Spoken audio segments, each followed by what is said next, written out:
My friends, tonight I want to reveal to you the most profound secret about manifestation.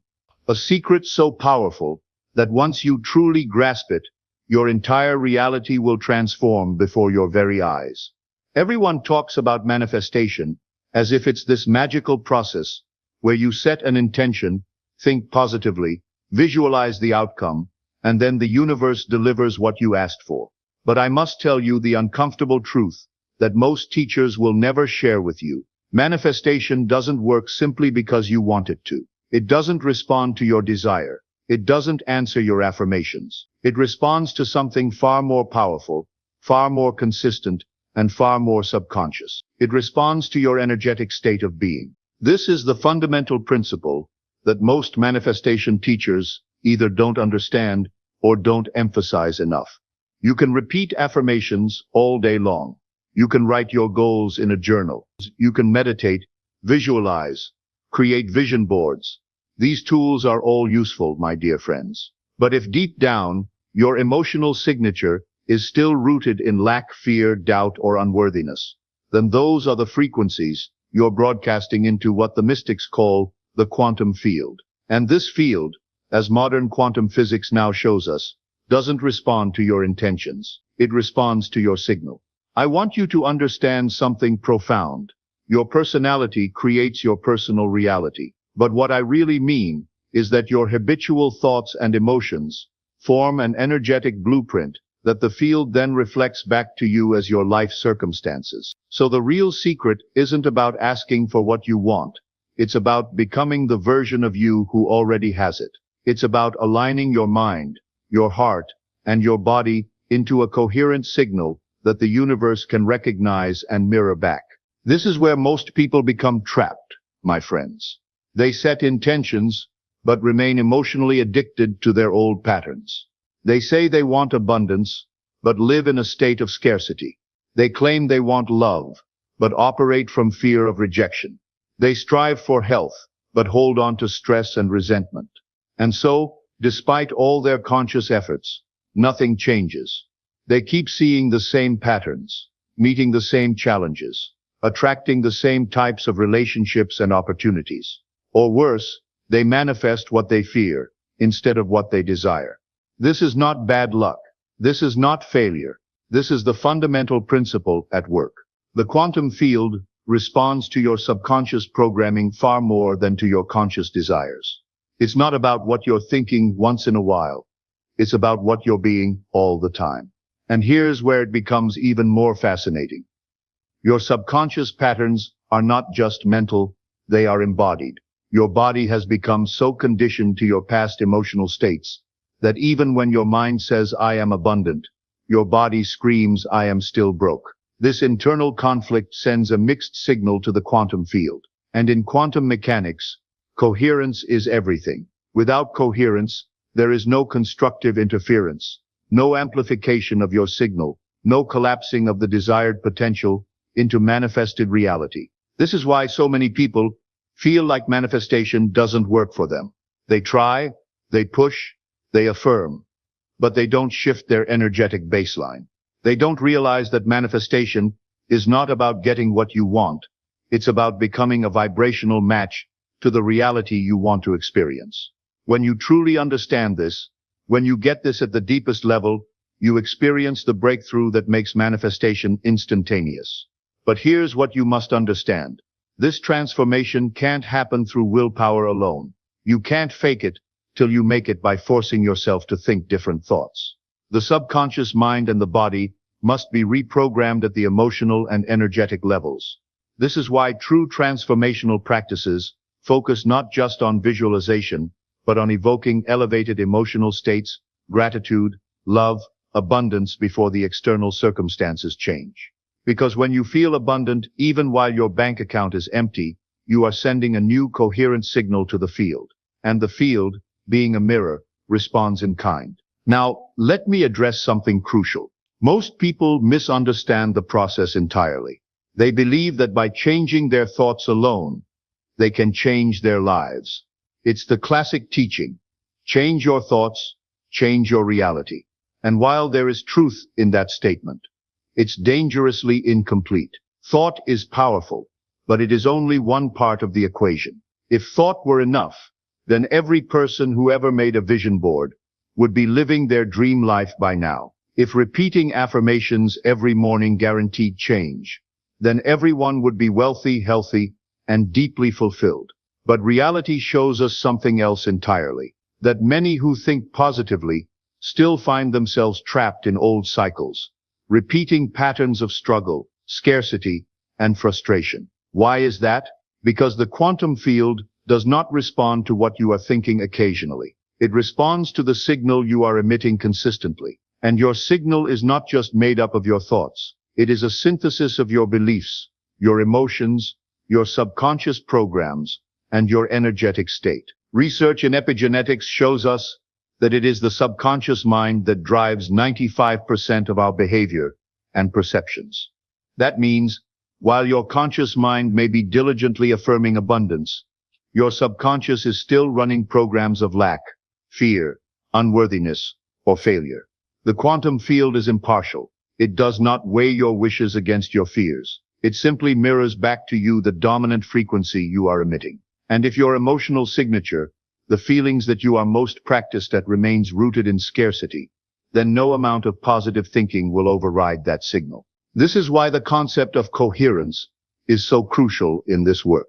Coherence between your thoughts and your feelings. When what you think and what you feel are in conflict, the signal is incoherent, scattered, disorganized, weak. But when they are aligned, when you think thoughts of abundance and simultaneously feel abundant, then your signal becomes powerful, coherent, and magnetic.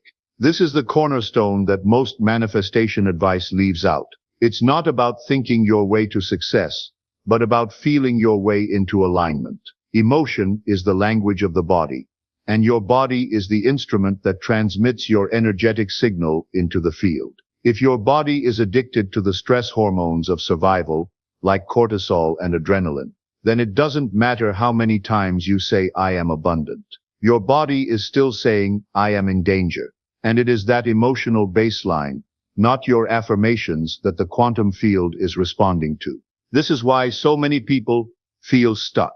They believe they are doing all the right things. They meditate, they visualize, they repeat affirmations, but they don't feel any different. And because they don't feel different, they keep broadcasting the same old signal into the field. The result, the field mirrors back the same old reality. You must understand, it is not enough to think about what you want. You must become it emotionally and energetically before it arrives. The subconscious mind, shaped by years of past experiences, traumas, beliefs, and cultural conditioning, acts like a filter. It determines how much of your conscious desires can actually pass through into your lived experience. And unless you deliberately reprogram this filter, your manifestations will continue to be blocked or distorted by old subconscious scripts. Now let me help you understand something profound about the nature of reality itself.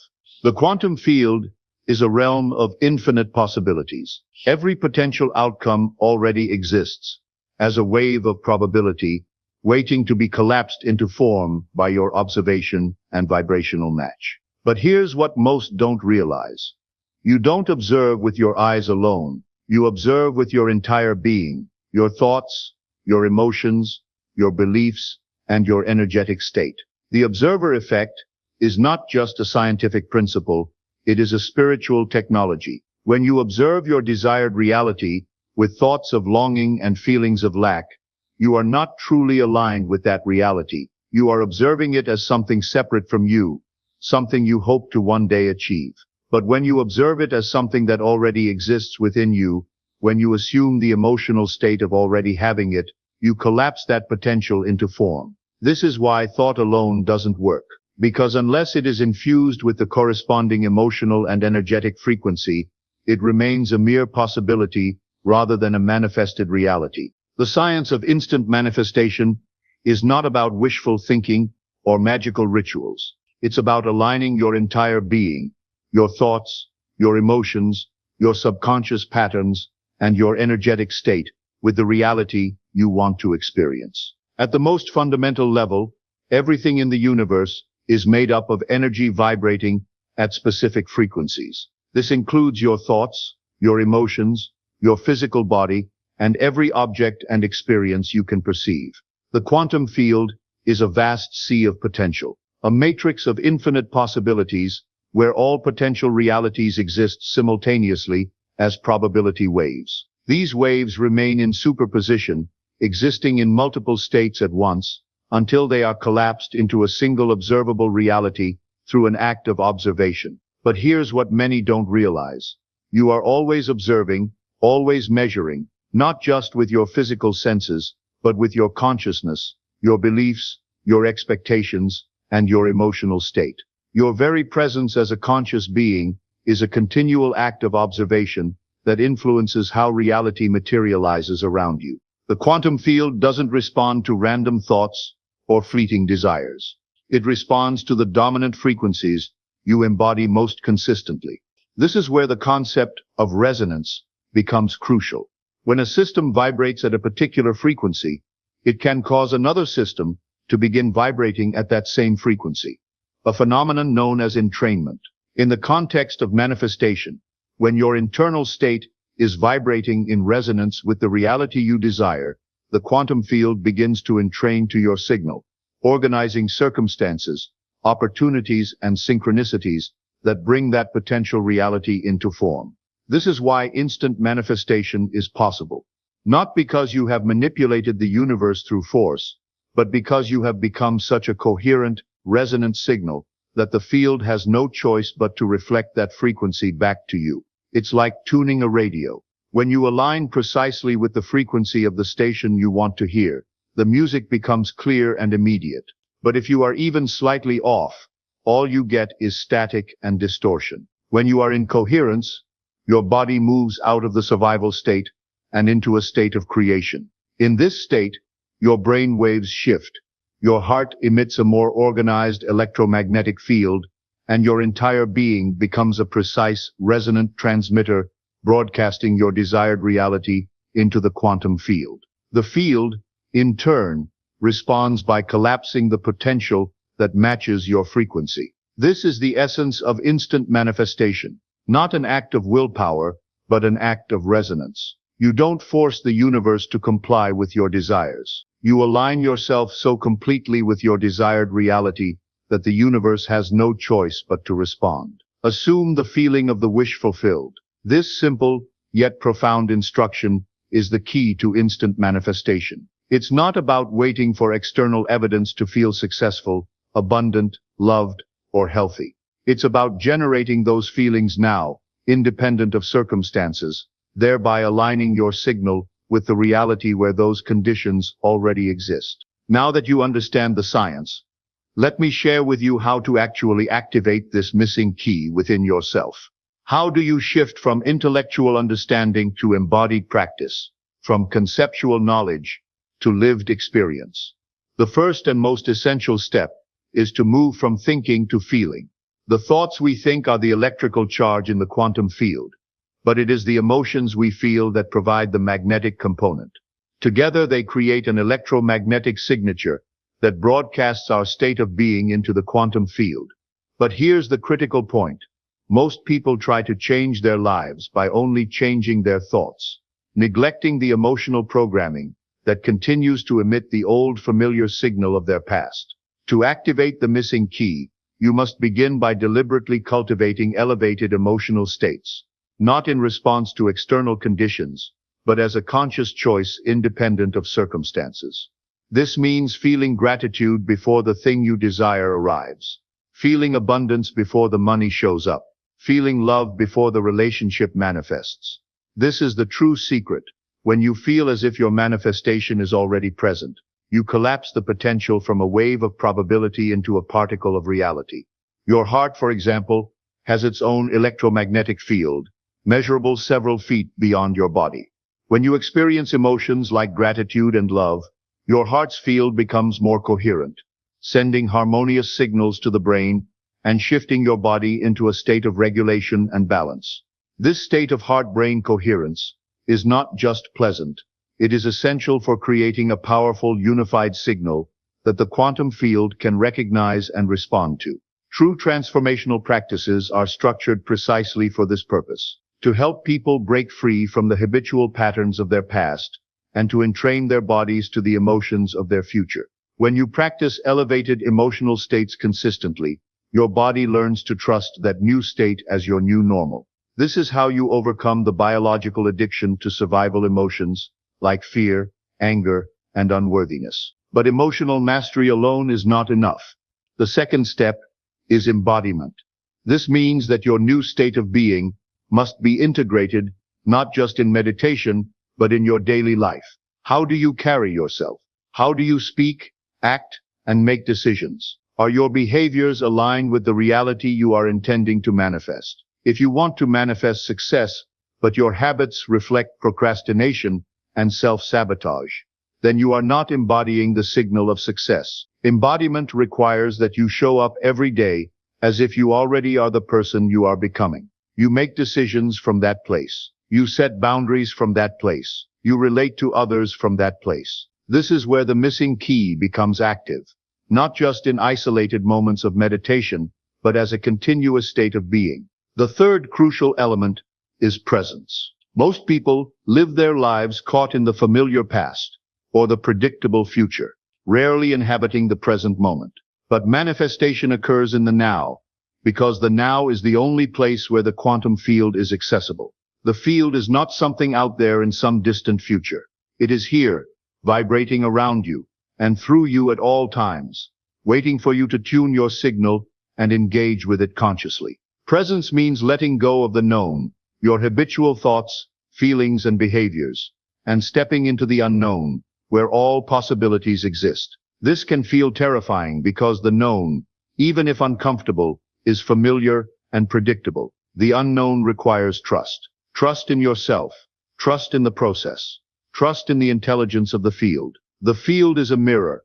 It reflects not what you desire, but who you are being in this moment. One of the most effective ways to cultivate presence is through breath work.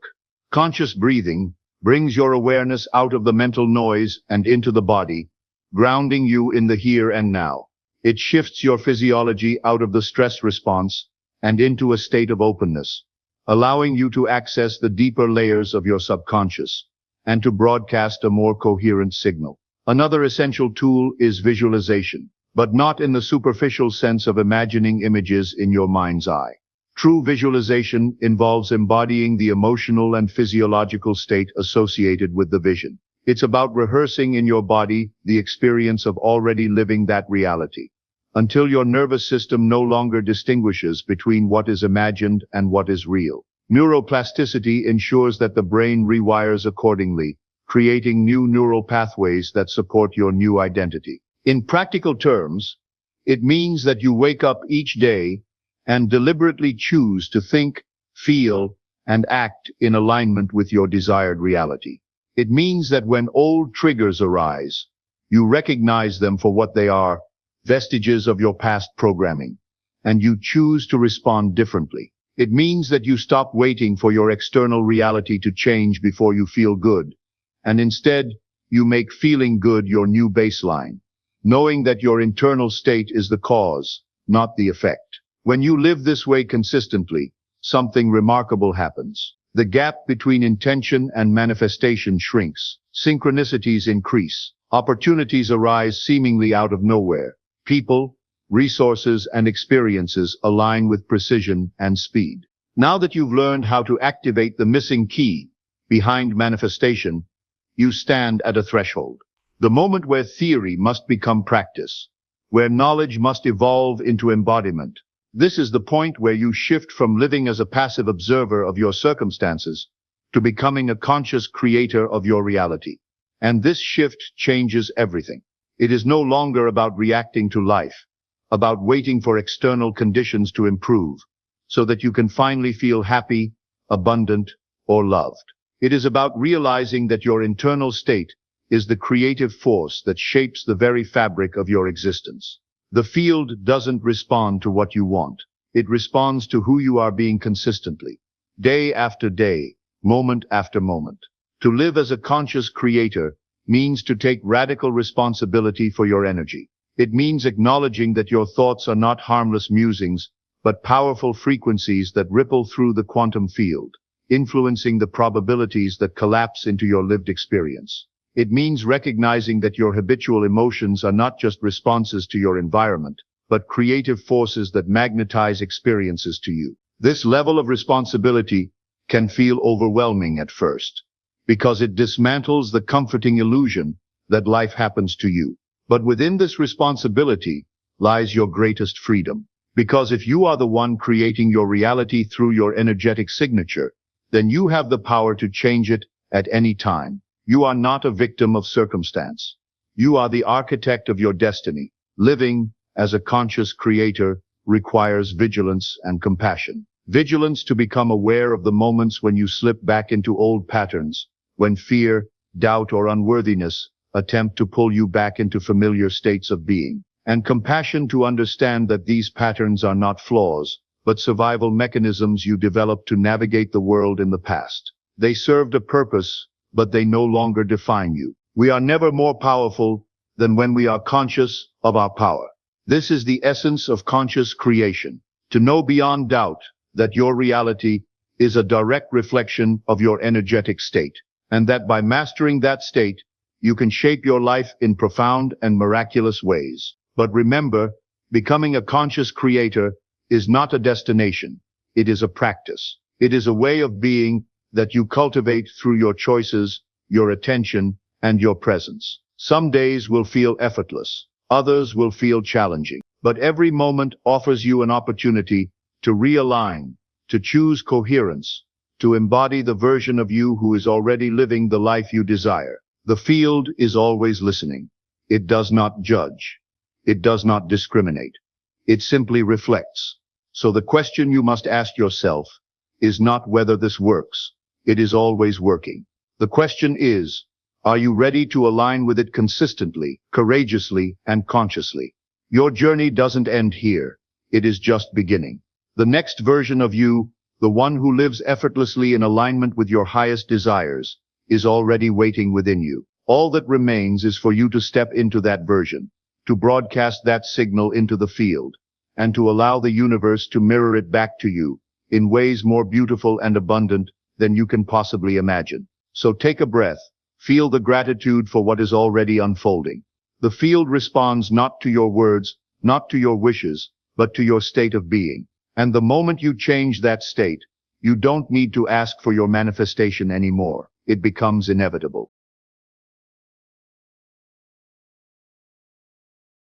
My dear friends, tonight I want to speak to you about 3 sacred pillars that hold up the temple of manifestation: expectation, belief, and detachment.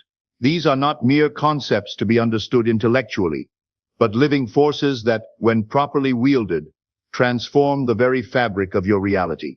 For too long, humanity has wandered in the wilderness of wanting, hoping, and struggling. But I tell you tonight that there is another way, a way that transforms you from a beggar, pleading with the universe, into a king, claiming his rightful throne. Let's start with the power of expectation. Expectation is not hope. Hope lives in the future, always reaching, always wanting. Hope says, maybe someday. Hope keeps you forever in the state of lack, perpetually waiting for tomorrow's promise. But expectation, true expectation, lives in the present moment as a certainty of what is. When you truly expect something, you don't wonder if it will happen. You simply know it already has. You carry within you the unshakable conviction that your desire is not a wish, but a fact, already established in the realm of consciousness, waiting only for time to reveal what has already been accomplished. Think of a child on Christmas morning. The child doesn't hope there are presents under the tree. The child expects them. There's no anxiety, no doubt, just pure anticipation of what is already promised. The child doesn't lie awake wondering if the parents will forget, or if Santa might not come. The expectation is so complete, so natural, that it never occurs to the child to doubt. This is the state you must cultivate.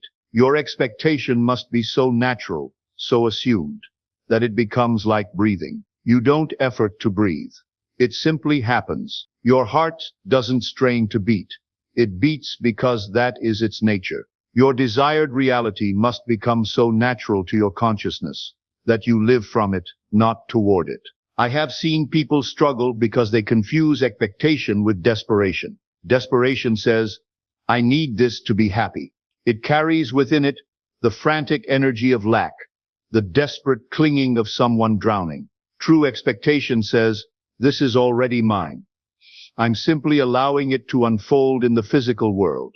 It carries the calm confidence of someone who has already received their gift and is simply waiting for the wrapping to be removed.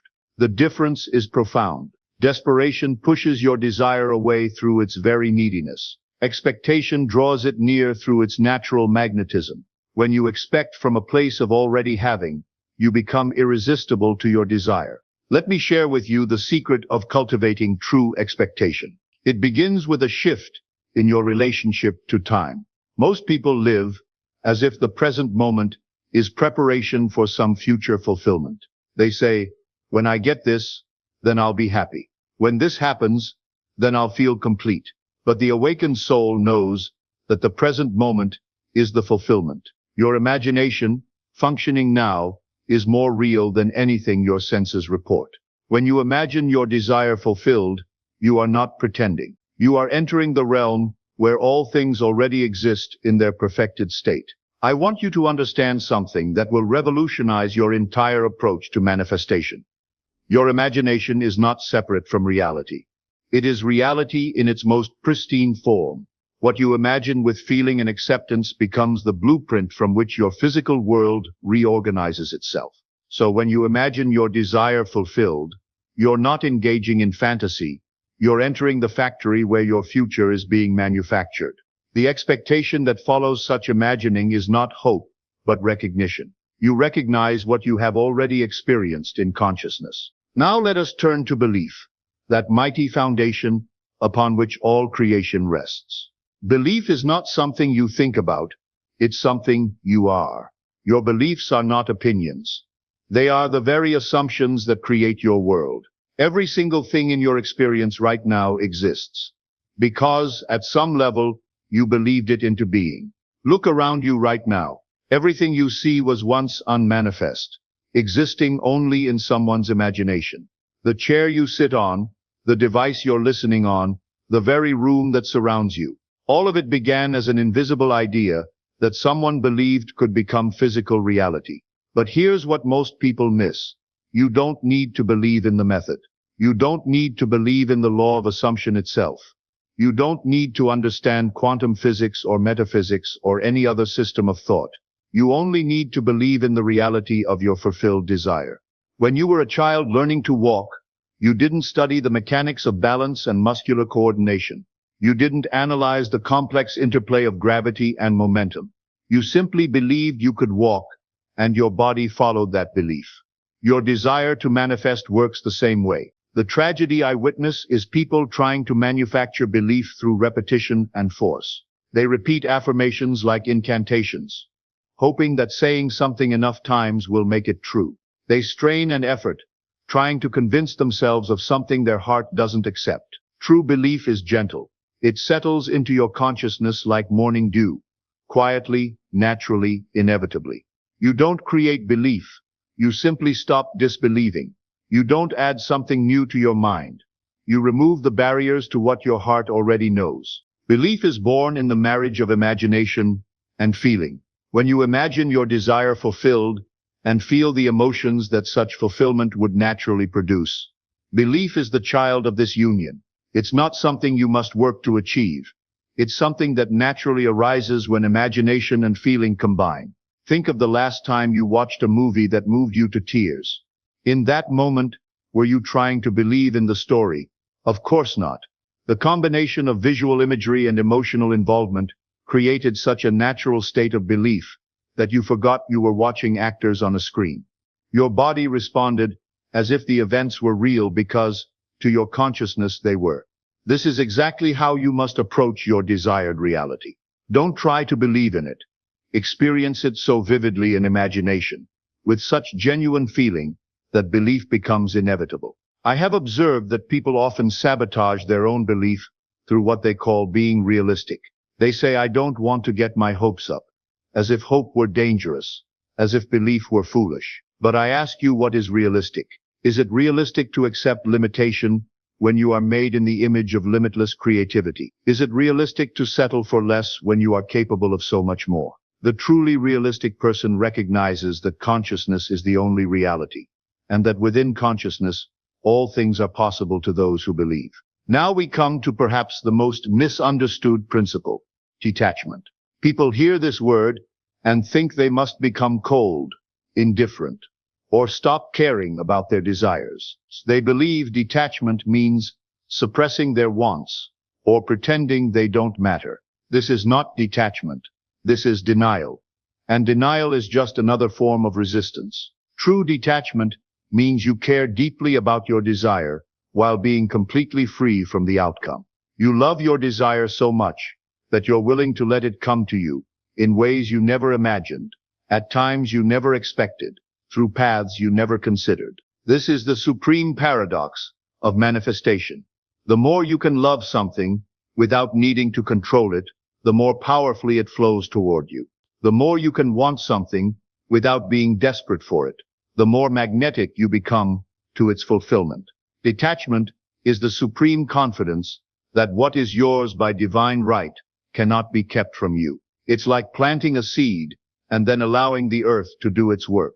You don't dig up the seed every day to check if it's growing. You trust the process. You don't stand over it with worry and anxiety. You water it with faith and let it be. When you're truly detached, you stop chasing your desire and allow it to chase you. You stop trying to control how it happens and simply know that it happens. This shift from force to flow is where miracles live. Detachment is not indifference. It's ultimate trust. It's the recognition that your desire exists in consciousness first, and that consciousness is far more intelligent than your limited human perspective. When you detach, you're not giving up on your desire. You're giving it permission to manifest in ways that exceed your current ability to imagine. I have seen people hold their desires so tightly that they strangle them before they can be born. They become so attached to specific outcomes, specific timelines, specific methods, that they close themselves off to the infinite ways that love seeks to express itself through their lives. The person who is truly detached says, I know what I want, and I know it's already mine. I don't need to figure out how it's going to happen, because that's not my job. My job is to maintain the consciousness of already having it, and let infinite intelligence handle the details. This kind of detachment doesn't come from not caring. It comes from caring so much that you trust completely. It's the difference between a helicopter parent who hovers anxiously over their child and a wise parent who provides guidance but allows their child the freedom to grow. Now here lies one of the deepest mysteries of manifestation.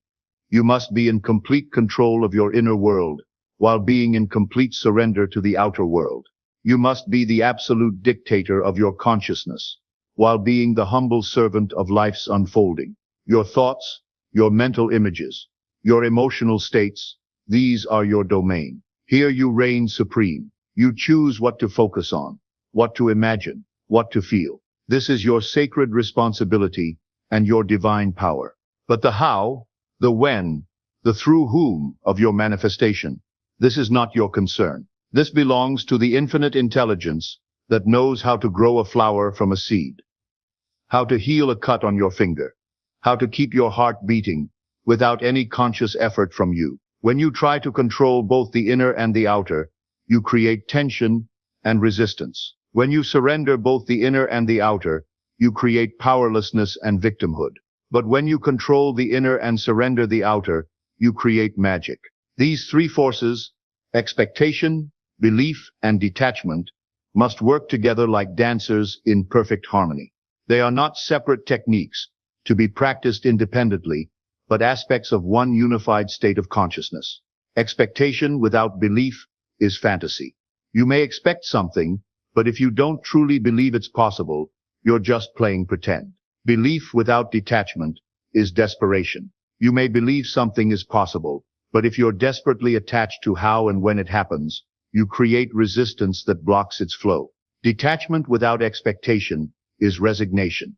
You may be unattached to outcomes, but if you don't expect anything good to happen, you're in a state of indifference that creates nothing. But when they unite, when expectation, belief and detachment dance together in your consciousness, when you expect with the innocence of a child, believe with the certainty of the sun rising, and detach with the wisdom of the ages, you become unstoppable. You become a magnet for miracles. In this state, manifestation becomes as natural as breathing. You don't strain or effort or manipulate.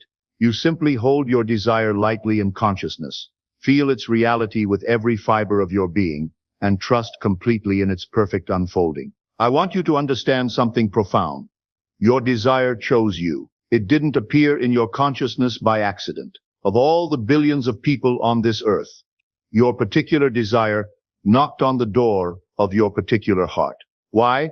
Because you are the perfect vehicle for its expression. Your desire is not separate from you. It's an aspect of your own divinity seeking to know itself through form. When you want something, it's life itself wanting to express more of its infinite potential through your unique perspective.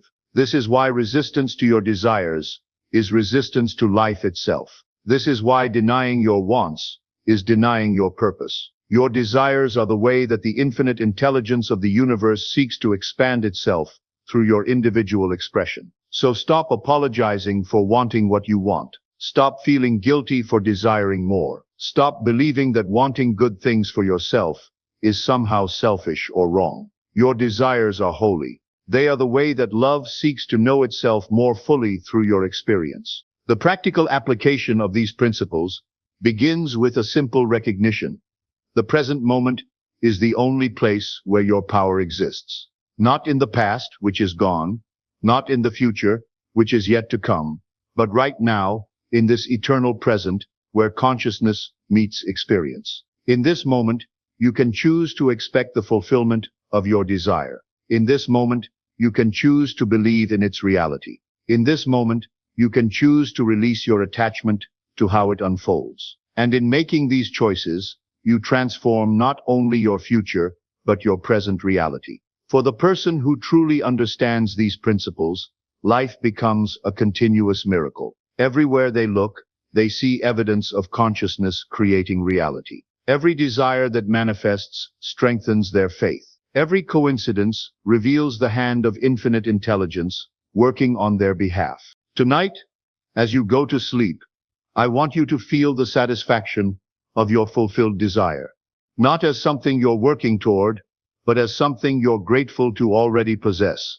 Feel the relief, the joy, the deep contentment of having what you've wanted. Let your expectation be so natural that it requires no effort. Let your belief be so deep that it needs no proof.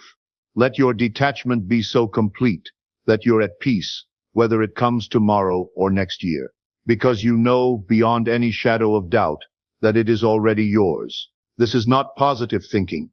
This is not wishful hoping.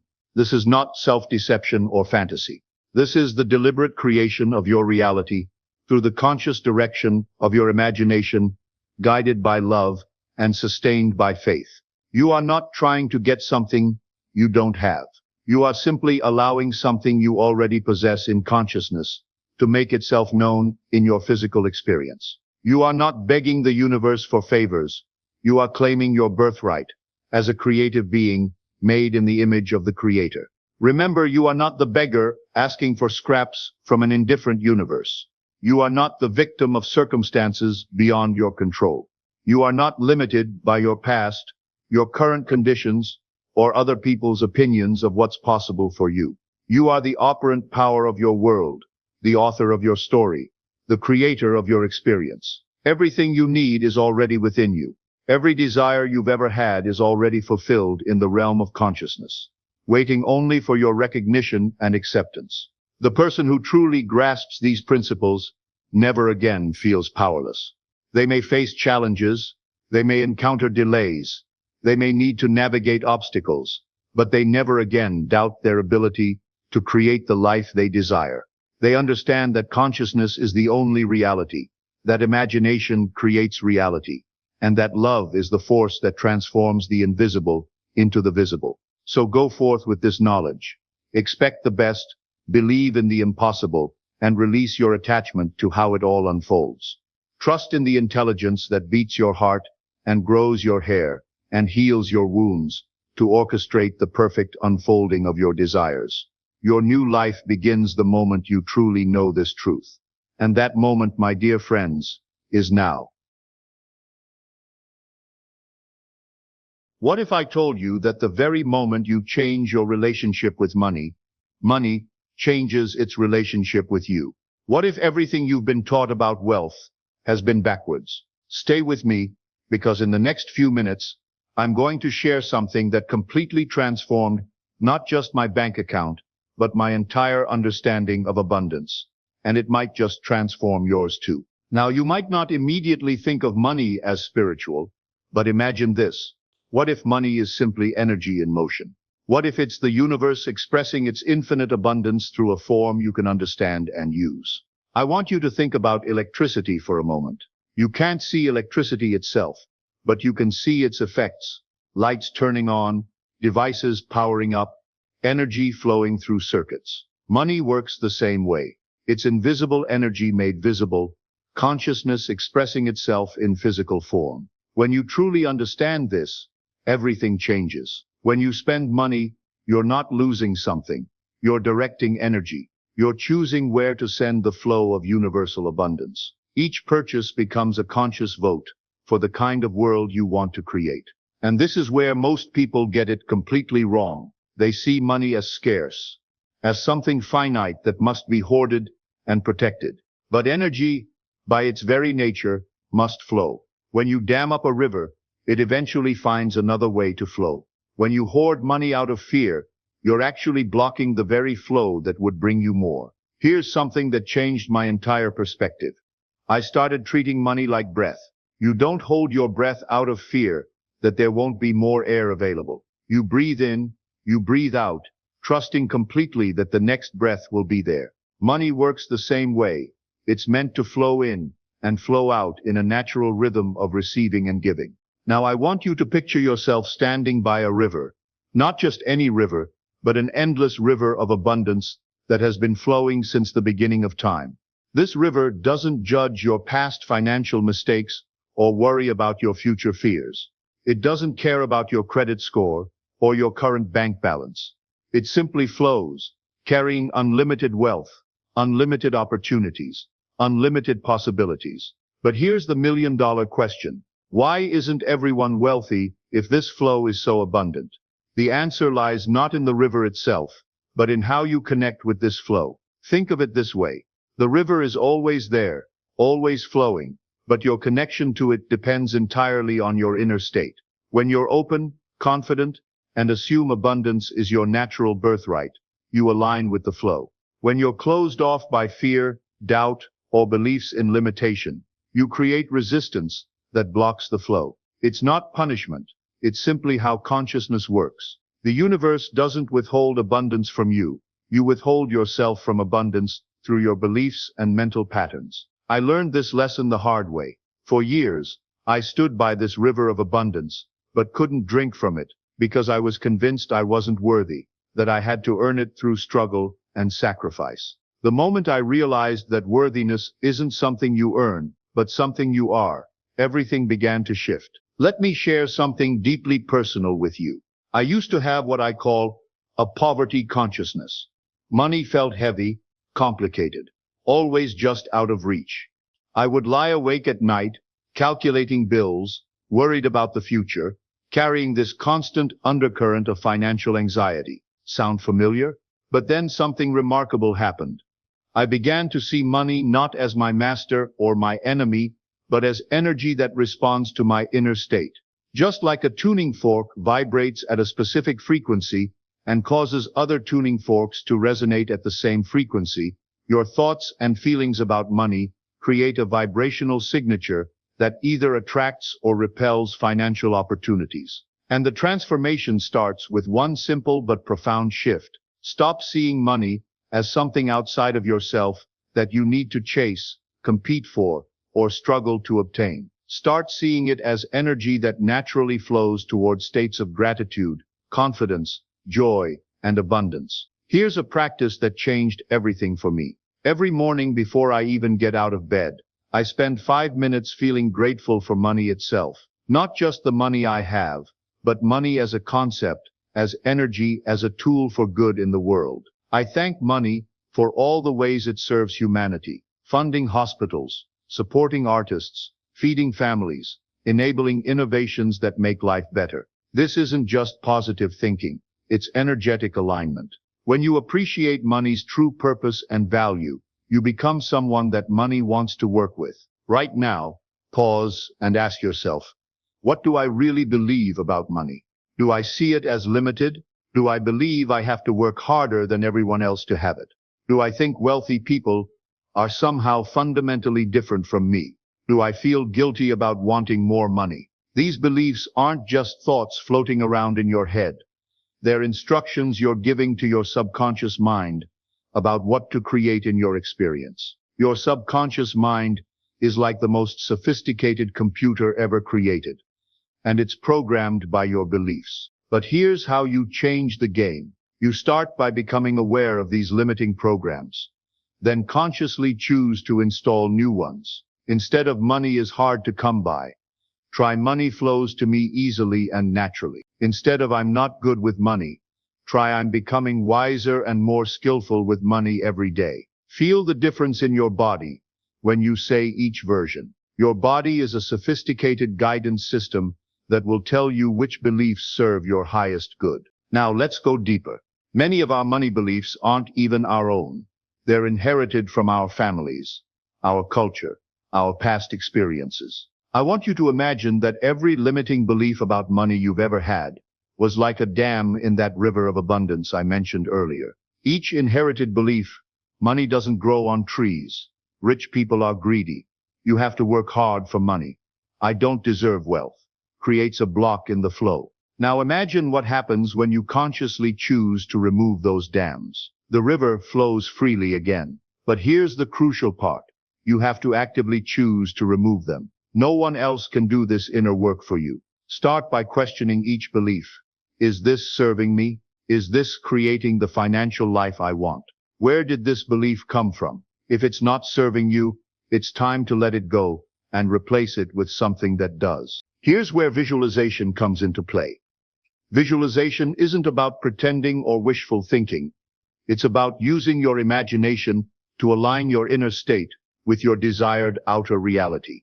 Your subconscious mind doesn't distinguish between vividly imagined experiences and actual experiences. This is why athletes use visualization to improve performance, and why you can use it to improve your financial life. But most people visualize incorrectly. They focus only on the external, the big house, the fancy car, the numbers in the bank account. While these images can be helpful, they're not the most powerful part of visualization. The real power lies in feeling the emotions you would experience in your desired financial state. When you visualize financial freedom, don't just see the numbers. Feel the peace that comes with financial security. Feel the joy of being able to help others generously. Feel the freedom to make choices based on what you love rather than what you fear. There's a secret most visualization teachers won't tell you. It's not about forcing the universe to give you what you want. It's about becoming the person who naturally attracts and maintains what you desire. Now, here's my visualization technique that has transformed my life. Every night before sleep, I spend 10 minutes imagining myself 1 year from now having achieved my financial goals. But I don't just see the external results. I feel into the person I've become. How do I carry myself? How do I make decisions? How do I interact with money? How do I feel about myself? This practice doesn't just help manifest financial goals. It literally rewires your brain to think, feel, and act like the financially successful person you're becoming. And get crystal clear about what financial freedom means to you personally. Vague desires create vague results. Saying I want more money is like saying I want to go somewhere without specifying where. The universe responds to clarity and specificity. So what does financial freedom mean to you? Is it having 6 months of expenses saved? Is it earning enough to support your family comfortably while also having time for what matters most? Is it having the freedom to travel, to give generously, to start that business you've been dreaming about? But setting intentions is not enough. And this is where most people stop. They set the goal but don't align their entire being with that intention. Your financial intentions need to be supported not just by actions, but by a complete transformation of your identity. True intention is about becoming the person who naturally creates and maintains the financial reality you desire. It's about aligning your thoughts, feelings, beliefs, and actions with your vision. I've learned to treat my financial intentions as sacred contracts, both with myself and with life itself. When you approach your goals with this level of reverence and commitment, you tap into a power that goes far beyond willpower or positive thinking. One practice that has been truly transformative for me is writing my financial intentions not just as goals, but as prayers. I don't simply ask for money. I ask for the wisdom to use it well, for opportunities to serve others through my wealth, and for the character to handle abundance with grace and generosity. This transforms money from something you want to get into something you want to become worthy of receiving. There's a profound difference between desperate action and inspired action, and understanding this difference will revolutionize your financial life. Desperate action comes from fear. I have to make money, or else something terrible will happen. This energy repels opportunities because it carries the vibration of lack and desperation. Inspired action comes from alignment. I feel called to take this step because it feels right and expansive. This energy attracts opportunities because it carries the vibration of confidence and abundance. Trust your intuition more than your fears. That nudge to learn a new skill, to reach out to someone you haven't spoken to in years, to invest in yourself, to start that side project. These aren't random thoughts. They're your inner wisdom guiding you toward your financial goals. And here's how you know the difference. Inspired action feels expansive, even if it's challenging or scary. You feel energized by the possibility, even if you're not sure how it will work out. Desperate action feels contractive and draining. You feel like you're pushing against resistance, forcing something that doesn't want to happen. I've learned to make inspired action a daily practice. Each morning, after my gratitude and visualization practice, I ask myself, what action feels most aligned and inspired today? Then I trust whatever comes up, even if it seems small or unrelated to my financial goals. Some of my biggest financial breakthroughs have come from following these subtle inner promptings. The business partnership that transformed my income came from a random urge to attend a networking event I almost didn't go to. The investment opportunity that doubled my savings came from a conversation I had while standing in line at a coffee shop. Now let's talk about fear. Because if you're human, you've felt fear around money, fear about not having enough, fear about losing what you have, fear about not being worthy of more. These fears are ancient and deep, rooted in our survival instincts, but they don't have to control your financial future. When fear arises, don't fight it or try to think positive thoughts to push it away. Instead, get curious about it. Fear about money is often fear about something much deeper. Fear about your safety, your worth, your ability to survive and thrive in the world. Acknowledge the fear. I notice I'm feeling afraid about money right now. This fear is trying to protect me, but it's based on old programming that no longer serves me. Then choose a different thought. I am safe. I am provided for. I am worthy of abundance. And here's what I learned about fear that changed everything. Fear isn't your enemy. It's information. It's showing you where you still believe in limitation instead of abundance, where you still carry old wounds that need healing. I used to let financial fear paralyze me, keeping me stuck in jobs I hated and situations that felt safe but stifling. Now I use fear as a compass, pointing me toward the areas where I need to grow and expand. Every time you feel fear around money and choose to act from love and abundance anyway, you literally rewire your nervous system. You teach your body that it's safe to be abundant, safe to receive, safe to expand beyond your comfort zone. Money isn't good or evil. It's neutral energy that amplifies your intentions and values. When you honor money's true value as a tool for good, for freedom, for service, you create a healthy and empowering relationship with it. This means treating money with the respect it deserves, not hoarding it out of fear, not spending it carelessly or unconsciously, but using it as a conscious tool to create the life and impact you desire. Think about this. Money is stored human energy. Every dollar represents someone's time, creativity, and life force. When you honor this, you honor the interconnectedness of all life, the web of giving and receiving that sustains our world. And this brings us to something most people never consider. What if your financial success isn't just about you? What if you're meant to be a conduit for abundance, not just for your own benefit, but for the benefit of everyone whose life you touch? I've noticed that the wealthiest, most fulfilled people I know don't see money as something to accumulate for its own sake.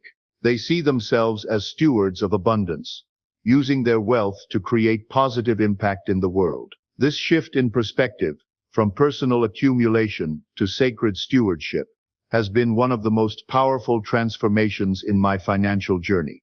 When you see yourself as a channel for good, money flows to you more easily because it knows it will be used wisely and lovingly. You don't have to figure out your financial path alone, whether you call it intuition, higher self, divine guidance, or simply your wisest inner knowing. There's a wisdom available to you that sees beyond your current circumstances and limitations. This wisdom knows opportunities you haven't yet seen, connections you haven't yet made, possibilities you haven't yet imagined. Learning to access and trust this guidance is one of the most valuable financial skills you can develop. Ask for guidance, not just on specific investments or business decisions, but on how to align your entire financial life with your highest purpose. Pray for wisdom, for clarity, for the courage to act on your inner knowing. And here's where it gets really interesting. When you align your financial goals with your soul's purpose, you tap into a power that goes far beyond your personal will and effort. You become part of a larger flow of good that wants to express itself through you. I've learned to start each day by asking, how can I use money to serve love today? This simple question has guided me toward opportunities I never would have discovered through strategic thinking alone. Sometimes the guidance comes as a sudden knowing, sometimes as a feeling of excitement about a particular direction, sometimes as doors that open or close in unexpected ways. The key is to stay open, stay present, and trust that you're being guided toward your highest good. Your relationship with money is ultimately your relationship with life itself, with your own creative power, with your ability to give and receive love. When you see money as a sacred partner in creating good in the world, rather than as your master or your enemy, everything changes. Money becomes a tool for expressing your deepest values, supporting your most cherished dreams, and serving others in meaningful ways. It becomes a way to vote for the kind of world you want to live in, with every purchase, investment, and gift. This sacred partnership requires mutual respect. You honor money by using it consciously and wisely. Money honors you by flowing to you in increasing abundance as you prove yourself to be a good steward of its power. And this brings us to the most important lesson of all. True wealth isn't about accumulating, it's about flowing. When you give generously and receive gracefully, when you see yourself as part of an infinite circulation of good, you become a channel through which the universe's abundance can flow. This doesn't mean giving beyond your means or receiving with guilt. It means recognizing that you are part of an infinite flow of giving and receiving, and the more fully you participate in that flow, the more abundant all areas of your life become. The circle of giving and receiving is one of the most fundamental patterns in the universe. Breathe in, breathe out. Tides flow in, tides flow out. Energy moves through endless cycles of expansion and contraction. When you align your relationship with money with this natural rhythm, you tap into the very heartbeat of creation itself. Now here's what I want you to remember as we come to the end of our time together. Your current financial situation is not your permanent reality. It's simply a reflection of your past thoughts, beliefs, and actions around money. And if it's a reflection of the past, That means it can be changed by creating new thoughts, beliefs, and actions in the present. The moment you truly understand that you are not a victim of circumstances, but a creator of experiences, everything begins to shift. You move from hoping things will get better to knowing you have the power to make them better. And if you're ready to change that reflection, to step into a new financial reality, start today with one simple practice from everything we've discussed. Choose the one that resonated most deeply with you. Maybe it's the morning gratitude practice. Maybe it's the evening visualization. Maybe it's simply treating every financial interaction as sacred. Commit to this practice for the next 30 days, not because you have to, but because you're excited to discover who you become when you consistently align your inner world with abundance. Because here's the ultimate truth that will transform your financial life. You are not chasing abundance. Abundance is seeking you. It has been seeking you your entire life. Your only job is to remove the blocks that prevent you from receiving it, to become a clear channel for its flow, to align yourself with its generous and infinite nature. Your financial transformation isn't just about you. It's about what becomes possible in the world when you step into your full power as a creator, as a steward, as a channel for good. The world needs your gifts, your service, your unique contribution, and it wants to support you abundantly as you share those gifts. The sacred art of money manifestation isn't really about manifesting money at all. It's about manifesting the highest version of yourself, the version that naturally attracts, creates, and maintains abundance in all its forms. Remember, you are not separate from abundance. You are abundance expressing itself in human form. Act like it, think like it, feel like it, become it.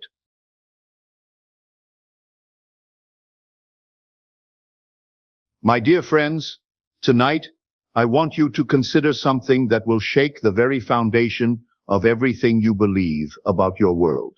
What if I told you that the chair you're sitting in, the room around you, even the thoughts racing through your mind right now, what if none of it is as solid, as fixed, as permanent as you've been led to believe? You see, there's a secret hiding in plain sight, a secret so profound, so revolutionary, that when you truly grasp it, you'll never see your life the same way again. The secret is this. Reality is an echo of what you ask, an echo of consciousness itself, an echo of the invisible creative power that dwells within you right now, at this very moment, whether you're aware of it or not.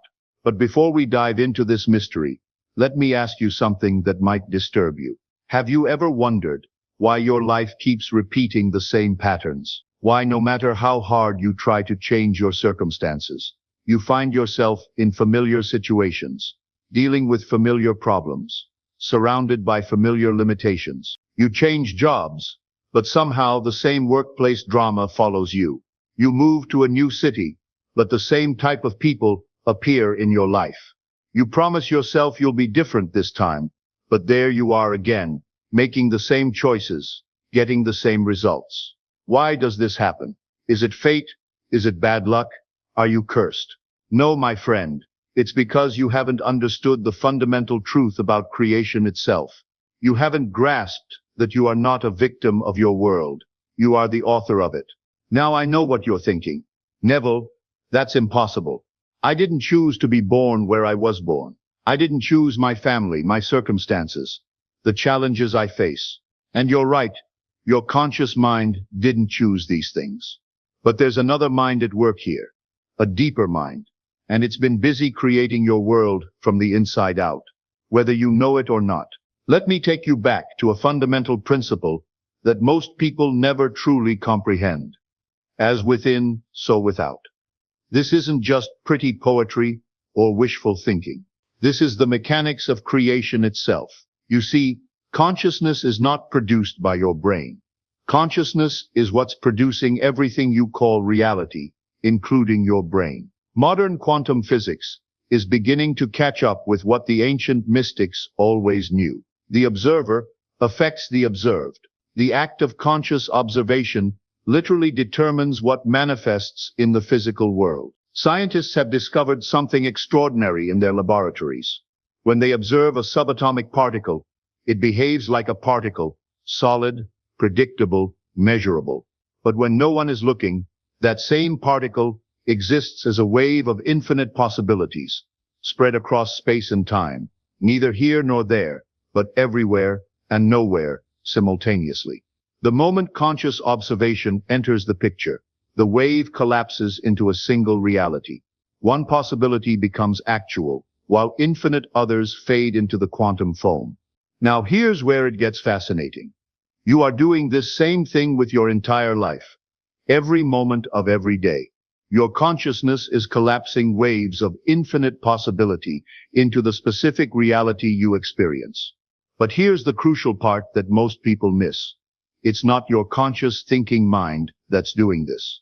It's your subconscious mind, your deeper consciousness that's operating like a cosmic particle accelerator, taking your deepest beliefs, assumptions, and feelings about yourself and your world, and crystallizing them into physical experience. This is why I say, reality is an echo. When you shout into a canyon, what comes back to you? Your own voice, transformed by the landscape, but unmistakably yours. When you project consciousness into the quantum field of infinite possibilities, what comes back to you? Your own inner state, transformed into circumstances, relationships, opportunities, and challenges, but unmistakably reflecting what you've been broadcasting from within. Have you ever noticed that when you're in a truly good mood, I mean genuinely joyful, not just putting on a happy face, suddenly everyone seems friendlier. Opportunities appear from nowhere. Even traffic lights seem to turn green just for you. You might dismiss this as coincidence, but what if it's not? What if you're literally tuning the frequency of your reality? Your subconscious mind is like a quantum radio transmitter, broadcasting on the frequency of your dominant inner state. And the universe, that infinite field of possibilities, is like a cosmic radio receiver, picking up your signal and broadcasting back to you a reality that matches your frequency. This happens whether you believe it or not, whether you're aware of it or not, whether you like it or not. Right now, as you're listening to these words, your subconscious mind is busy creating tomorrow's experiences based on today's inner state.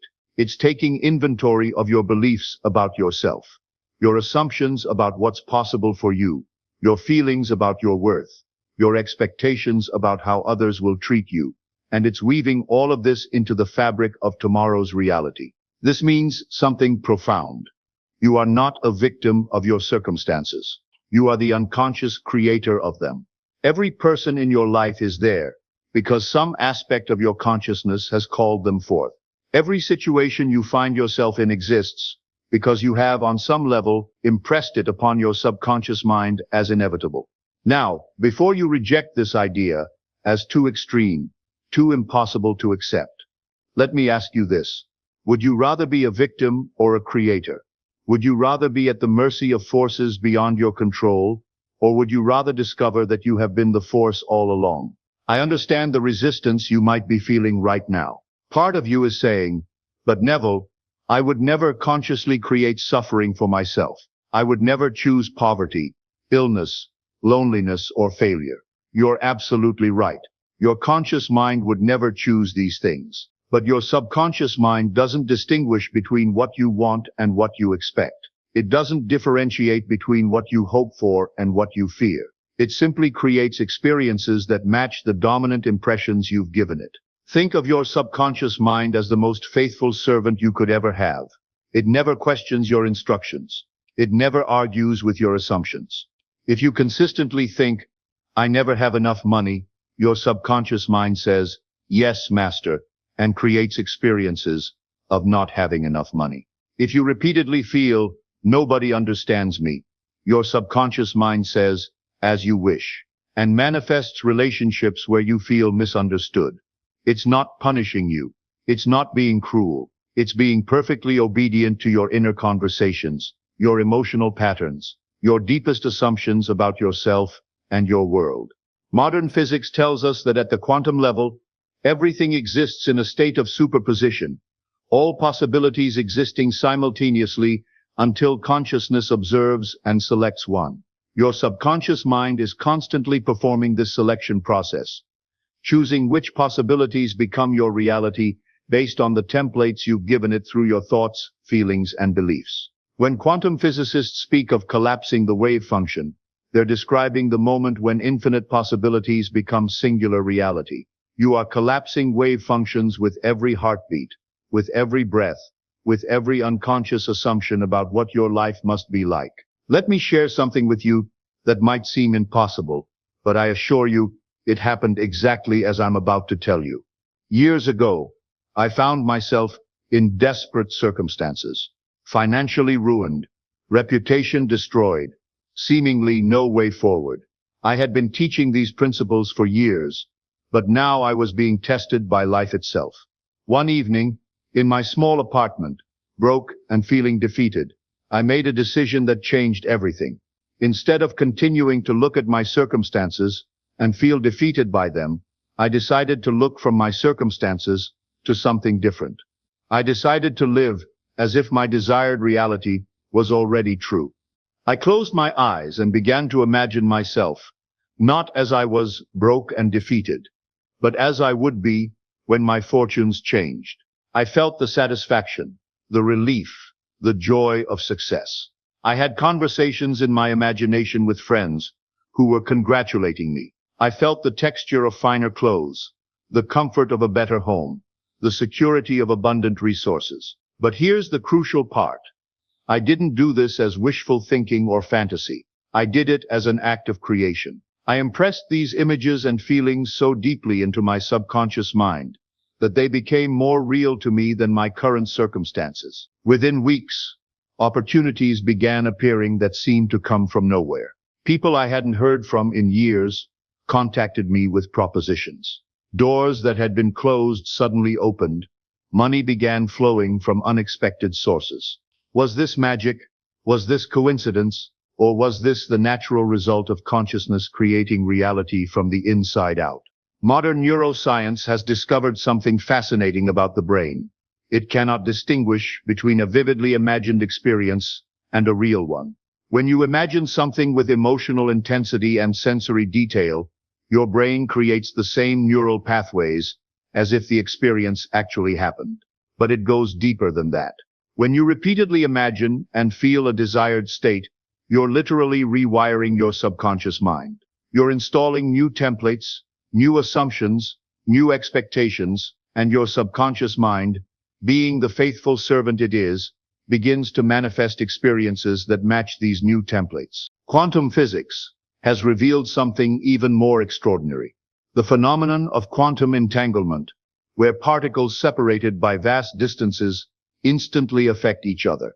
When the state of one particle changes, its entangled partner changes instantaneously, regardless of the space between them. Your consciousness is entangled with the quantum field of infinite possibilities. When you change your inner state, you instantly send ripples through this field, affecting probabilities, influencing outcomes, drawing certain experiences toward you while repelling others. This isn't abstract philosophy. This has practical implications for every area of your life. Your relationships exist in the state they do because of the assumptions you hold about yourself in relation to others. Your financial situation reflects your deep beliefs about your worth and what you deserve. Your health mirrors your fundamental feelings about life, vitality, and your right to thrive. Change the inner assumptions, and the outer world must change to match. This isn't a maybe. This isn't a hope. This is law, as reliable as gravity, as predictable as mathematics. Now I can hear the skeptic in you saying, if this is true, why isn't everyone wealthy, healthy, and happy? Why don't we all just imagine our problems away? The answer is simple but profound. Most people are unconscious creators. They're creating by default, not by design. They're impressing their subconscious mind with worry, doubt, fear, and limitation, then wondering why their lives reflect these inner states. Every time you say, I can't afford that, you're giving your subconscious mind an instruction about your financial limitations. Every time you think, this always happens to me, you're programming your subconscious to repeat unwanted patterns. Every time you feel, I'm not good enough, you're creating experiences that confirm this belief. Most people are hypnotized by their circumstances. They look at their current reality and use it as evidence for what's possible for them. They say, "I believe it when I see it," not realizing that they must believe it before they can see it. Now, here's where everything changes. Instead of looking at your circumstances and letting them determine your inner state, you must learn to look from your desired state and let it determine your circumstances. This is the great reversal. This is the secret that separates conscious creators from unconscious victims. When you look at your bank account and feel poor, you're creating more poverty. When you look at your relationships and feel unloved, you're creating more experiences of being unloved. When you look at your body and feel sick, you're impressing sickness deeper into your cellular consciousness. But when you learn to feel wealthy regardless of your bank account, to feel loved regardless of your relationships, to feel healthy regardless of your current symptoms, this is when you begin to collapse different wave functions. This is when you begin to select different possibilities from the quantum field. Your external circumstances become temporary, passing phenomena that no longer have the power to dictate your inner state. You become the cause, not the effect. You become the artist, not the canvas. Science has discovered that your brain is neuroplastic. It can rewire itself throughout your entire life. Every thought you think, every emotion you feel, every experience you have creates neural pathways. Repeat the same thoughts and feelings often enough, and these pathways become superhighways, automatic, unconscious patterns that shape your behavior and your reality. But here's the extraordinary part. You can consciously create new neural pathways by vividly imagining and emotionally experiencing desired states. When you repeatedly imagine yourself as successful, healthy, loved, and abundant, not as fantasy, but as present reality, you create new neural networks that support these states. Quantum field theory suggests that underlying all physical reality is a field of pure potential, infinite possibilities existing in a state of superposition. Every possible version of your life exists in this field right now. The version where you're wealthy, the version where you're healthy, the version where you're loved, the version where you're living your deepest dreams. The question is, which version will your consciousness select? Which possibilities will you collapse into physical reality? Right now, at this very moment, you stand at a crossroads. You can continue living as you have been, unconsciously creating your reality through default patterns of thought and feeling. Or you can step into your role as conscious creator. You can continue being impressed by your circumstances, or you can begin impressing your circumstances with new possibilities. Now here's how you begin. Tonight, before you go to sleep, instead of reviewing the day's problems and tomorrow's worries, do something different. Close your eyes and construct a scene that would naturally occur if your desired reality were already true. If you want to be wealthy, imagine having a conversation with your banker about your substantial account balance. If you want to be healthy, imagine your doctor congratulating you on your perfect health. If you want to be loved, imagine someone you care about expressing their deep appreciation for you. But here's the crucial part. Don't imagine this as something that might happen in the future. Imagine it as something that is happening right now. Feel the emotions you would feel if this were your current reality. Make it so vivid, so real, so emotionally satisfying that your subconscious mind accepts it as truth. Repeat this process every night. Fall asleep in the feeling of your wish fulfilled. Let your subconscious mind work with these new impressions, while your conscious mind rests. Remember, quantum physics tells us that the observer affects the observed. By observing yourself as successful, healthy, loved, and abundant, not in hope or desire, but in present reality, you are affecting the quantum field of possibilities. You are biasing probability in your favor. This is why reality is an echo. What you send out from consciousness returns to you as experience. The lag time between the inner cause and the outer effect might fool you into thinking they're unrelated, but the connection is absolute. Every person you meet, every opportunity that appears, every challenge you face, every blessing you receive, all of it is an echo of your consciousness. All of it is reflecting back to you what you've been broadcasting from within. The quantum field doesn't judge your requests. It doesn't decide whether you deserve what you're asking for. It simply responds to the frequency of your consciousness. It gives you experiences that match your dominant inner state. If you consistently feel unworthy, the field responds with experiences that confirm your unworthiness. If you consistently feel abundant, the field responds with experiences of abundance. It's not personal, it's mechanical, it's law. And this revelation brings both tremendous responsibility and incredible freedom. Responsibility because you can no longer blame external circumstances for your life experience. Freedom because you now know you have the power to change any aspect of your reality by changing your inner state. You are not a victim of genetics, circumstances, other people's choices, or random chance. You are the conscious creator of your experience, whether you've been aware of it or not. The moment you truly understand this, your life begins to transform. Not because external conditions change first, but because you stop waiting for external conditions to change before you allow yourself to feel the way you want to feel. You stop postponing your happiness until you get the job, the relationship, the house, the money. You start generating the feelings you want to experience right now, and you discover that the external conditions begin to align with your inner state. Your world becomes a mirror, constantly reflecting back to you the contents of your consciousness. When you change what's reflected in the mirror, you must first change what's standing in front of it. You cannot change your reflection by manipulating the mirror. You can only change your reflection by changing yourself.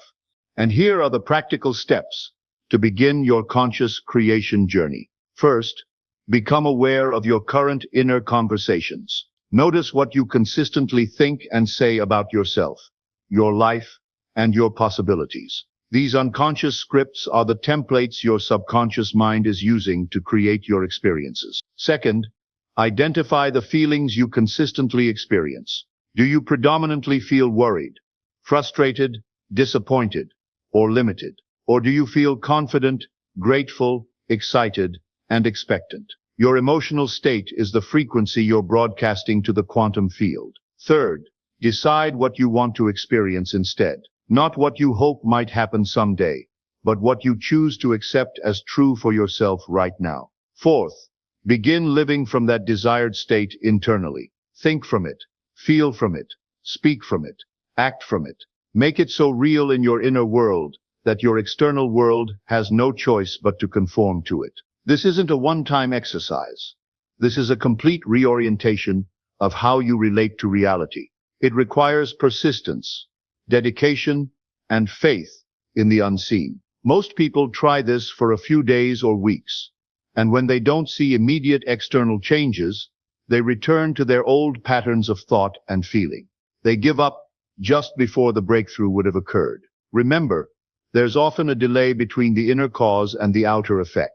Just as there's a delay between shouting into a canyon and hearing the echo return, there's often a delay between impressing your subconscious mind with new patterns and seeing them manifest in your physical experience. This delay isn't arbitrary, it's part of the natural process of consciousness creating reality. Use this time to strengthen your faith, to deepen your conviction, to make your desired state more vivid and emotionally real. Now, as we come to the end of our time together tonight, I want to leave you with one final, life-changing revelation.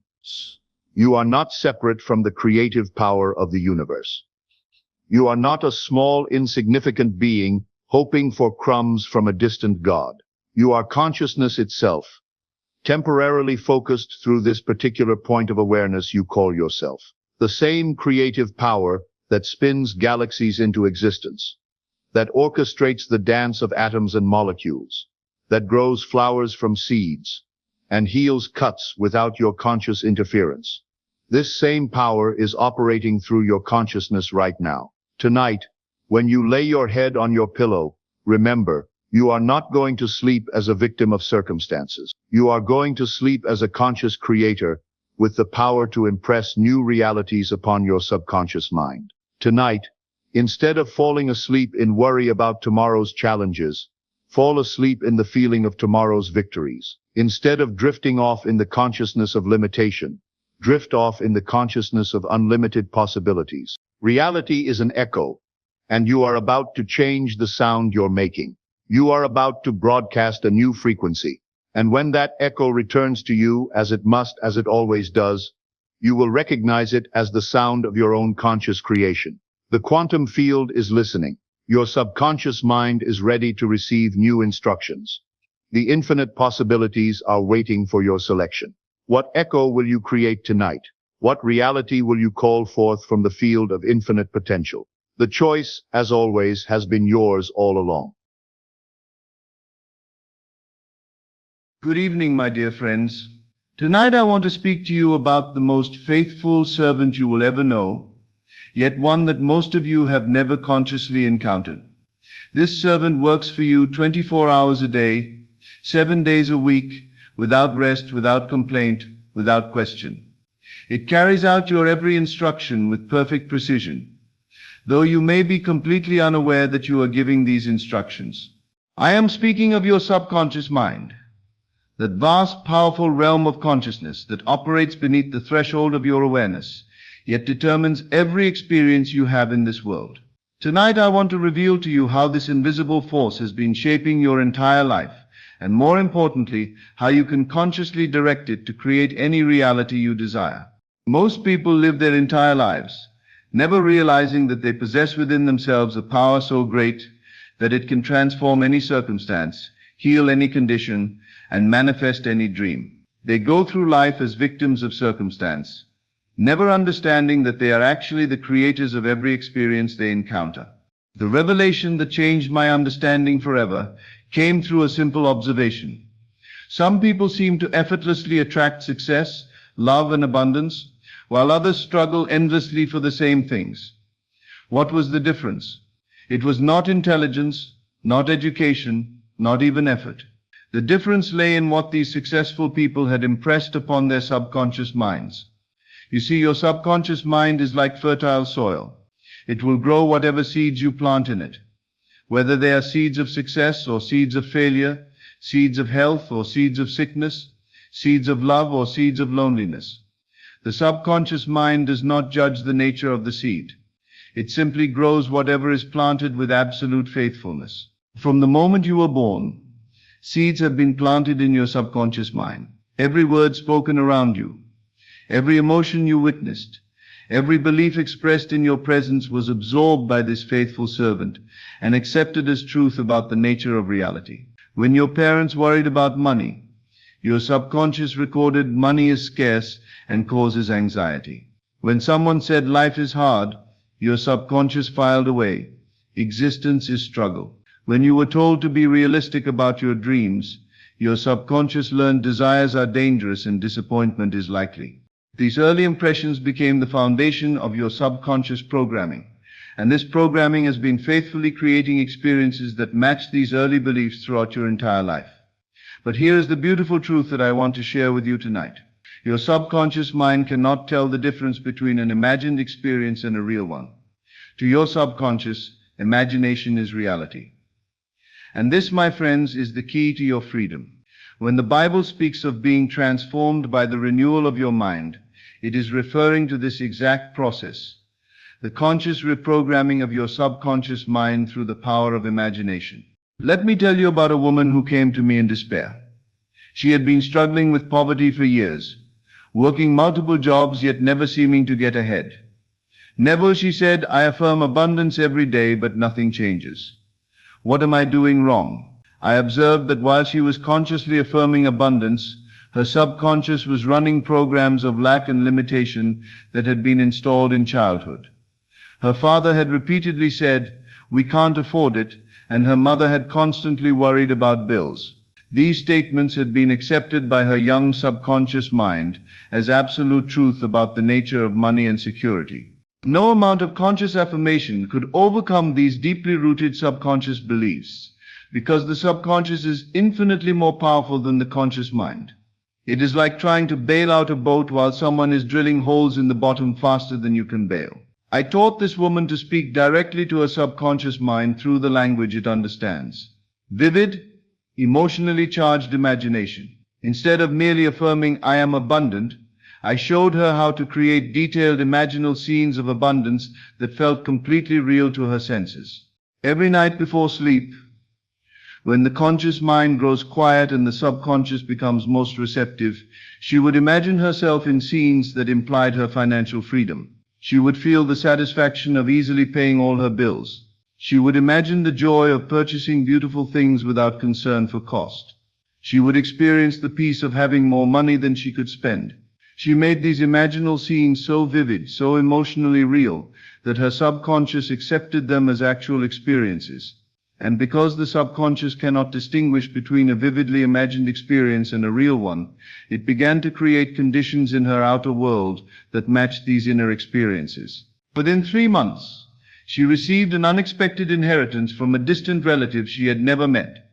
Within 6 months, she had been offered a position with double her previous salary. Within a year, she had achieved the financial freedom she had imagined so vividly in her mind. Her conscious mind wanted to attribute these changes to luck or coincidence, but I knew better. Her subconscious mind had faithfully carried out the instructions she had given it through imagination. It had attracted circumstances, people, and opportunities that matched the reality she had impressed upon it. This brings us to one of the most important truths I can share with you. Your subconscious mind is not your enemy. It is your most faithful friend. It has never failed to carry out your instructions. The problem is that most people give their subconscious conflicting or negative instructions without realizing it. When you worry about your finances, you are instructing your subconscious to create more financial problems. When you fear rejection in love, you are programming your subconscious to manifest experiences of rejection. When you expect things to go wrong, you are commanding your subconscious to arrange circumstances where things do indeed go wrong. Your subconscious mind is supremely obedient. It says yes to everything you consistently impress upon it. It never argues, never reasons, never questions. It simply executes whatever program you install. But here is the wonderful news. You can change the programming at any time. You can install new programs of health instead of sickness, abundance instead of lack, love instead of loneliness.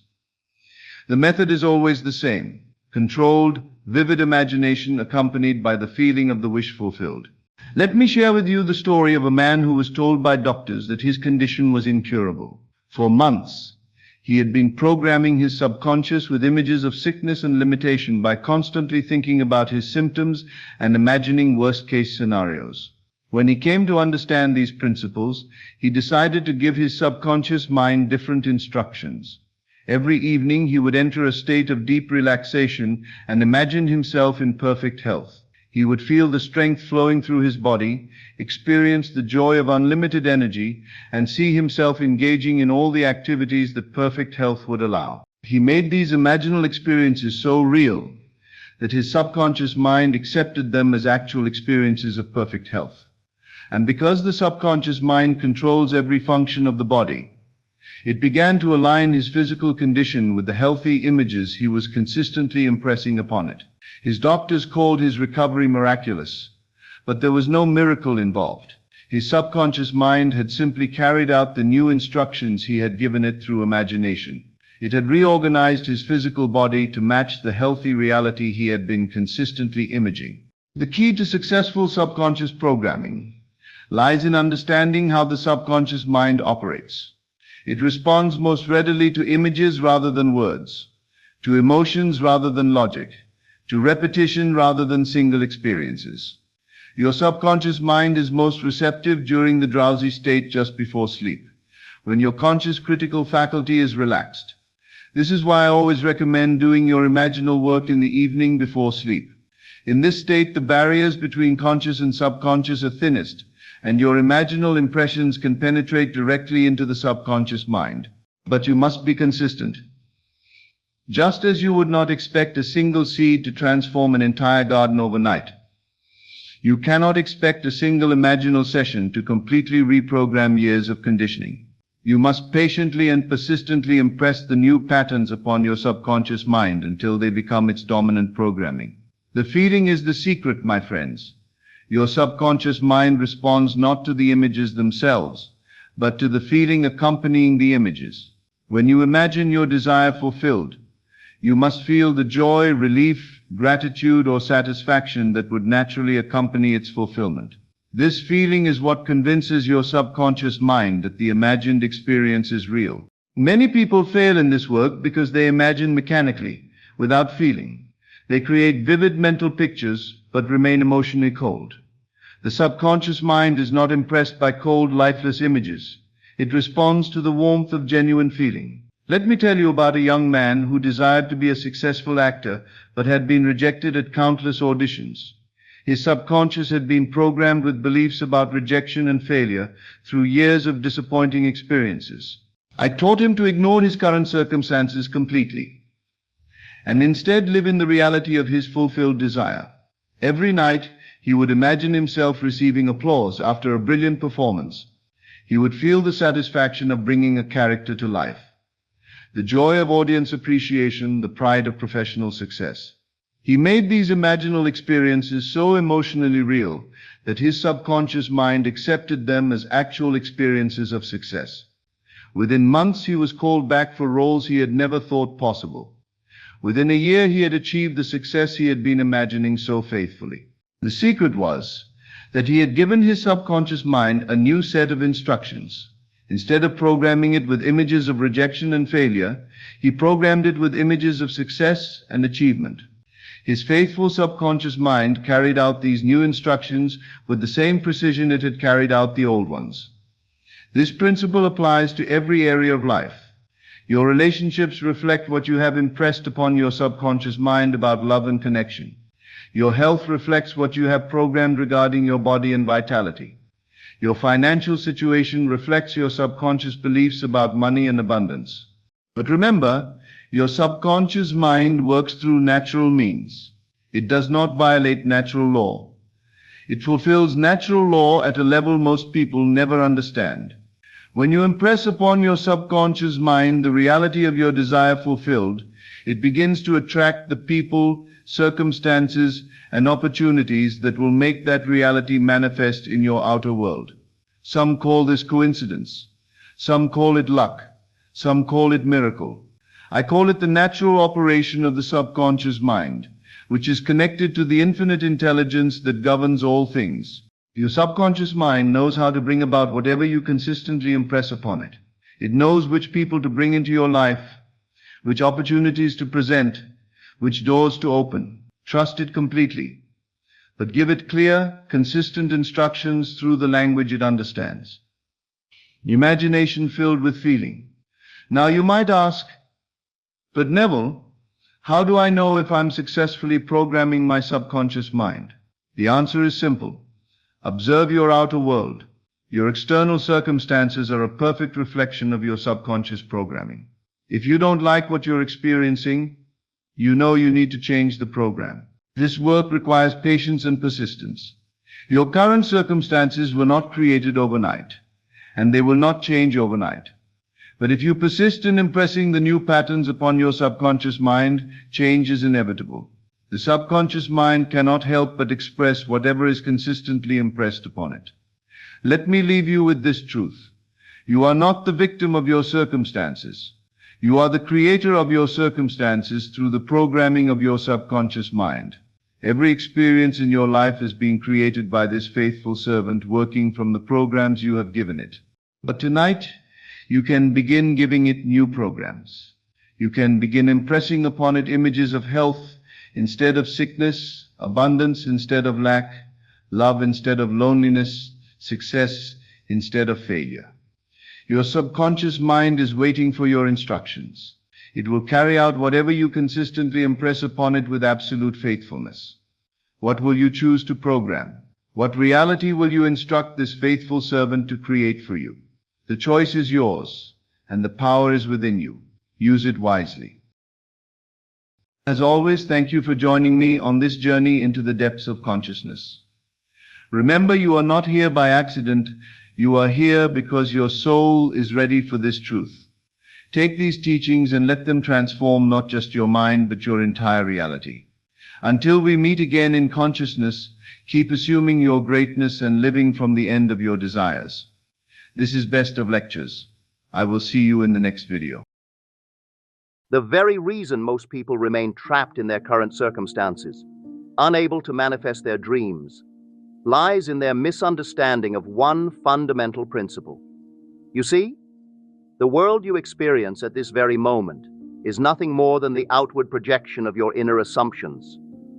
Every success, every failure, every circumstance in your life is a direct reflection of what you have accepted as true in your consciousness. The key step that most people miss, and this is crucial, is that they fail to occupy the state of the wish fulfilled. They pray, they hope, they work hard, but they continue to live from their current state of consciousness, rather than the state they desire to express. Let me explain this more deeply.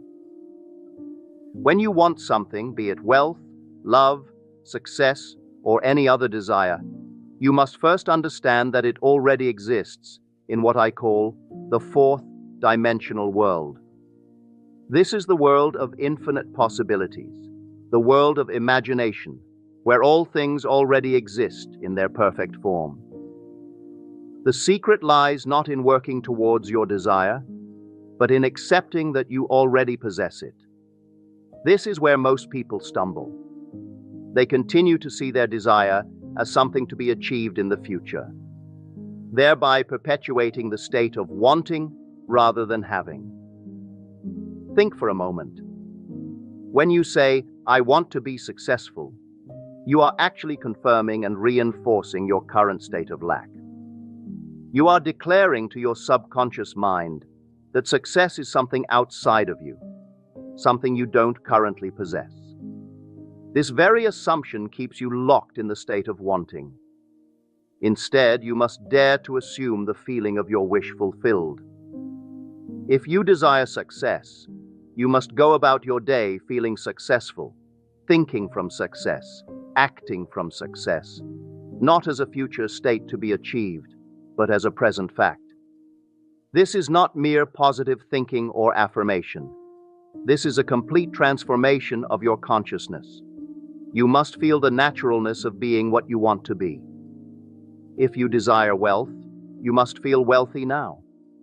If you desire love, you must feel loved now. If you desire success, you must feel successful now. The power of your assumption, when persisted in, becomes your reality. This is law. Just as the seed contains within itself the full potential of the mature plant, your consciousness contains within itself the full potential of all you desire to be. Most people live their entire lives never realizing that their imagination is actually the very substance of reality. They see imagination as mere fantasy, as something separate from what they call reality. But I tell you this, your imagination is reality itself in its first stage of manifestation. To say this, everything you now accept as real in your world was once only imagined. The chair you're sitting on, the clothes you're wearing, the building you're in, all were first imagined before they became what you now accept as reality. This is the pattern of creation. The same principle applies to your desires. The state you wish to occupy already exists in your imagination. It is as real as anything you now accept as fact. The only difference is your assumption about what is real and what is imagined. Let me share with you a profound truth. You never attract what you want. You attract what you are. And what you are is determined by the state you occupy in consciousness. This is why affirmations alone often fail.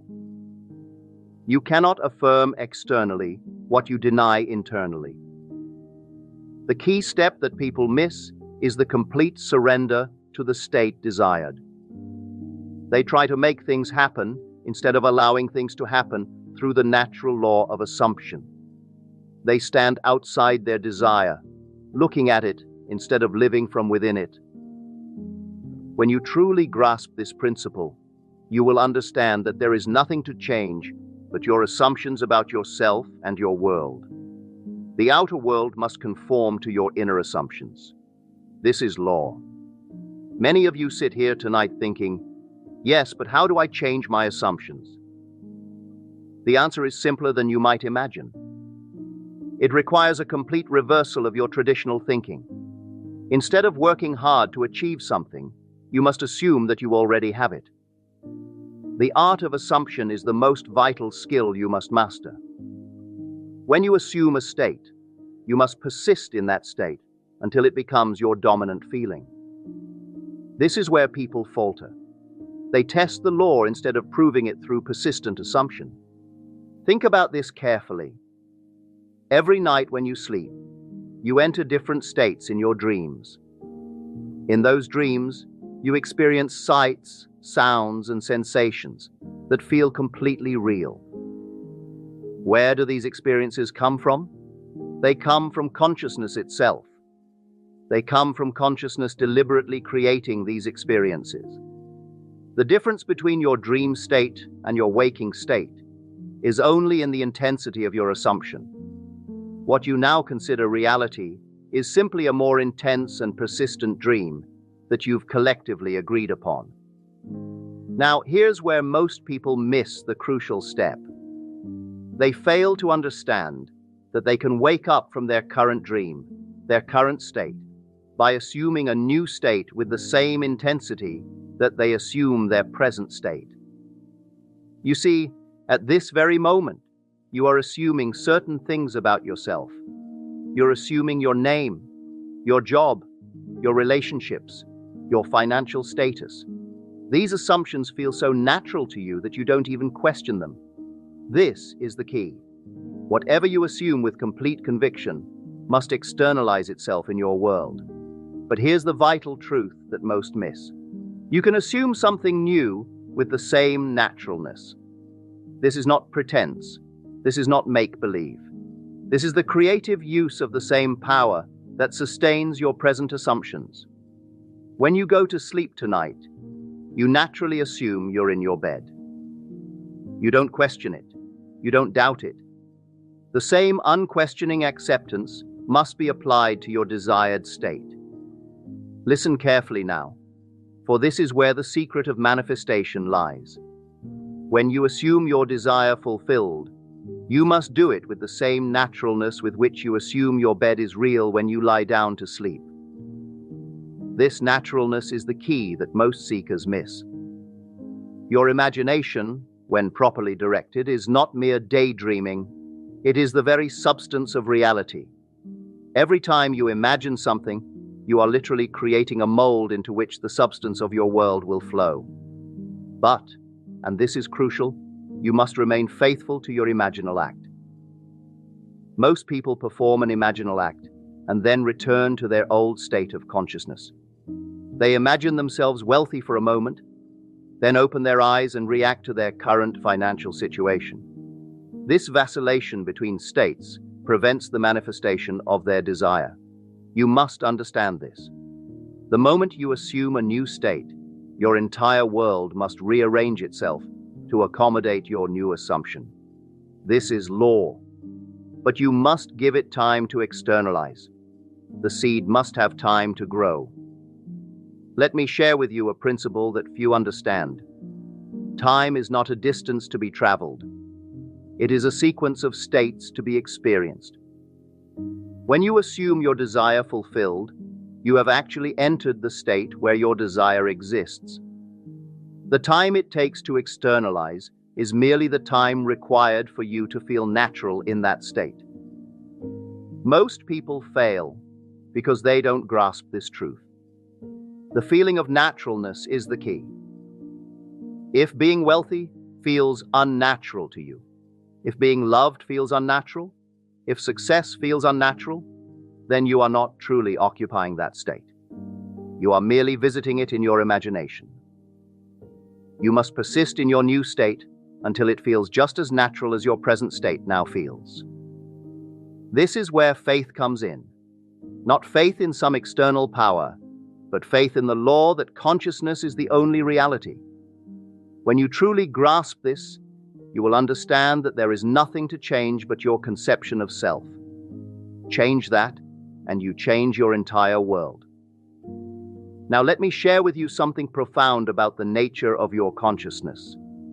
Your I amness, your awareness of being, is God Himself individualized.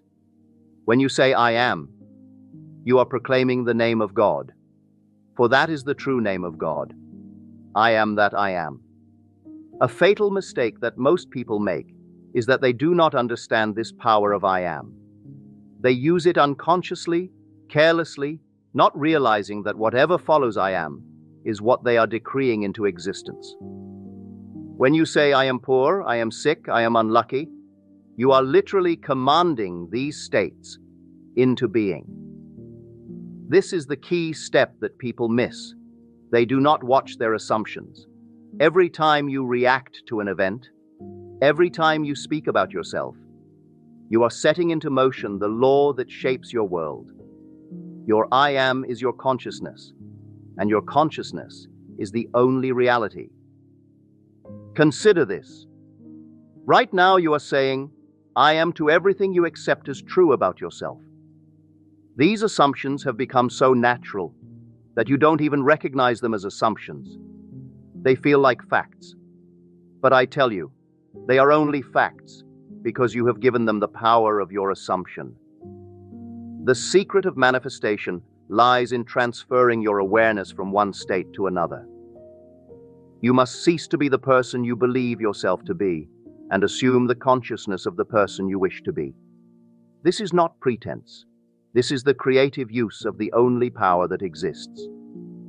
When you say, I am successful, I am wealthy, I am loved, you are not lying to yourself. You are actually entering into that state in consciousness. And since consciousness is the only reality, you are literally creating that reality. But, and this is crucial, you must persist in that state until it feels natural. This is where most people fail. They make a bold declaration of what they want to be, but they don't persist until it feels natural. They don't give the seed time to grow. You see, manifestation follows a divine pattern. Just as a seed must be planted and given time to grow, your assumption must be planted in consciousness and given time to externalize. The law operates with mathematical precision. Whatever you are conscious of being, you will manifest. There is no other way. This is why your current world perfectly reflects your past assumption. Every detail of your life, every relationship, every circumstance is the flowering of seeds you have planted in your consciousness. Most people spend their lives trying to change things on the outside while maintaining the same consciousness. They try to change their world while remaining in the same state. This is like trying to harvest different fruits while planting the same seeds. It is against law. Listen carefully now, for I am about to share with you the secret of effective prayer. True prayer is not begging or beseeching an external power. True prayer is assuming the feeling of your wish fulfilled when you pray. You must pray believing that you have already received. This is where faith enters. But faith is not what most people think it is. Faith is not believing that something will happen in the future. Faith is accepting as fact what your senses deny. It is living from the end, feeling the reality of your desire fulfilled while your senses tell you otherwise. Most people miss this crucial step. They pray and then look for evidence of answer. But I tell you, the evidence will only appear after you have persisted in your assumption. You must live as though your prayer has already been answered. Think about this. When you order something from a catalog, you don't keep ordering it over and over. You place the order once and then wait for its delivery. The same is true with your desires. You place your order with consciousness by assuming the feeling of your wish fulfilled. And then you wait in the absolute confidence that it must externalize. But here's the vital point that most miss. While you're waiting, you must maintain the consciousness of having already received. You must live from the end. Your actions, your words, your attitudes must all spring from the assumption that your desire is already a fact. This is not easy, I know. The evidence of your senses will constantly try to pull you back to your old state. But you must persist. You must remain faithful to your assumption despite all evidence to the contrary. Let me share with you another crucial aspect that most people overlook. Your consciousness is not confined to your physical body. Your consciousness extends to everything you are aware of. Therefore, when you change your consciousness, you change everything that falls within its range. This is why you cannot change others directly. You can only change them by changing your consciousness of them. Whatever you consciously assume about another must be manifested in your relationship with them. This is law. Most people try to change others through external means, through persuasion, through force, through manipulation. But I tell you, the only way to change another is to change your consciousness of them. Change your assumption about them, and they must conform to your new assumption. This applies to every area of your life. Your financial situation, your health, your relationships, all are simply outpicturings of your assumptions. When you change your assumption, the whole vast world must change to reflect your new consciousness. But here is where people stumble. They do not persist in their new assumption long enough for it to become natural. They venture into a new state of consciousness, but retreat at the first sign of contradiction.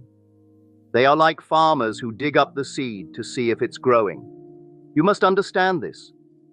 The time between your assumption and its manifestation is not a period of inaction. It is a period of gestation.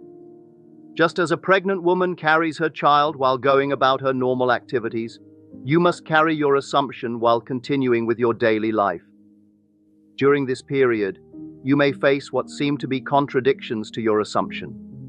Your senses may tell you that nothing has changed. This is the time when most people abandon their assumption and return to their old state. But I tell you, these apparent contradictions are actually signs that the law is working. Just as a seed must first dissolve before it can grow, your old conditions must often appear to worsen before they give way to your new state. This is law. The old must die for the new to be born. The key step that most people miss is not in the doing, but in the being. They focus on what they must do to achieve their desires when they should be focusing on what they must be. Remember this eternal truth. Your world is yourself, pushed out. Everything you see, everything you experience is simply yourself, externalized. There is no one to change but self. When you change your concept of self, you change your entire world. The great secret of life is this. There is no one to tell you no except yourself. There is no one to deny you except yourself. There is no one to delay your good except yourself. You are the power you have been seeking. You are the authority you have been waiting for. In closing, let me give you this final crucial understanding. Tonight, as you leave this place, you have a choice. You can continue to live from your old assumptions, thereby perpetuating your current conditions. Or you can dare to assume a new state of consciousness, thereby creating a new world. The choice is yours and yours alone. But remember this, whatever state you assume, whatever concept you hold of yourself, will externalize itself in your world with mathematical precision. This is not theory, and this is law. So I say to you, dare to assume that you are what you want to be. Dare to enter into the state of your wish fulfilled. Dare to live from the end. Go forth now, not to make things happen, but to allow things to happen by virtue of your changed consciousness. Go forth, not to achieve, but to receive what is already yours by right of consciousness. You are the God of your universe, and your consciousness is the only reality.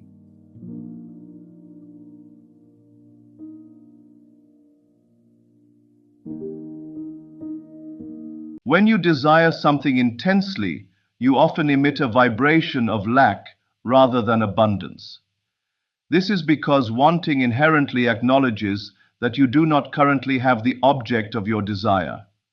The universe, responding to the energy you project, mirrors that lack back to you, perpetuating the cycle of not having. To break free, you must shift from a state of wanting to a state of having, even before the manifestation appears in your reality. When you dwell in a state of wanting, you inadvertently place your focus on what is missing. This focus generates feelings of dissatisfaction, impatience, or even frustration. These emotions create resistance, blocking the very outcomes you wish to experience. The key to manifesting is not to dwell on the absence, but to embody the feeling of already having what you desire. By aligning yourself with the frequency of fulfillment, you invite the manifestation to unfold effortlessly. To wish for something and then let go is an act of profound trust. It signifies your belief that the universe is already orchestrating the perfect circumstances for your desire to materialize. Letting go does not mean abandoning your dream. Rather, it means releasing the need to control or obsess over the outcome. This surrender demonstrates faith in the unseen forces at work, clearing the way for your desire to come to fruition.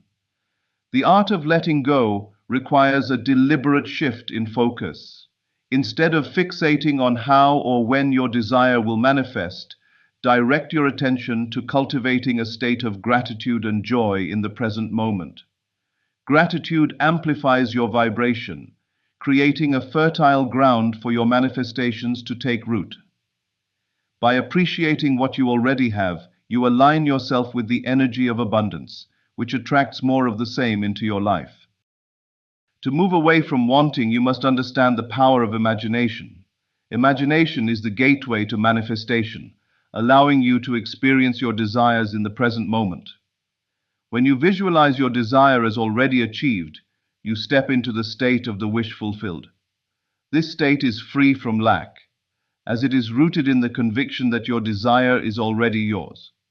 Through persistent and vivid visualization, you train your subconscious mind to accept this new reality. Living in the end is a practice that shifts your inner state.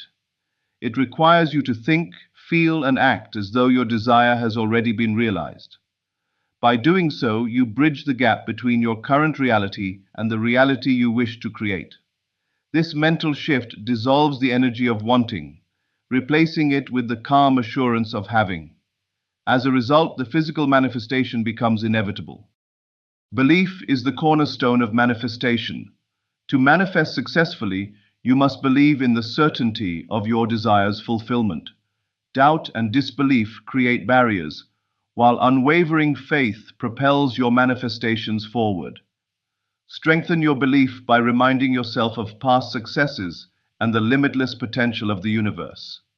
With faith as your foundation, you can release the need to want, knowing that your desire is already on its way. Detachment is the antidote to wanting. It is the practice of releasing your emotional grip on the outcome. When you are detached, you no longer cling to your desire with desperation or fear. Instead, you hold it lightly, trusting that it will manifest in divine timing. Detachment frees you from the pressure of wanting, allowing your manifestations to unfold naturally and effortlessly. A powerful way to cultivate detachment is through mindfulness. Mindfulness anchors you in the present moment where lack cannot exist.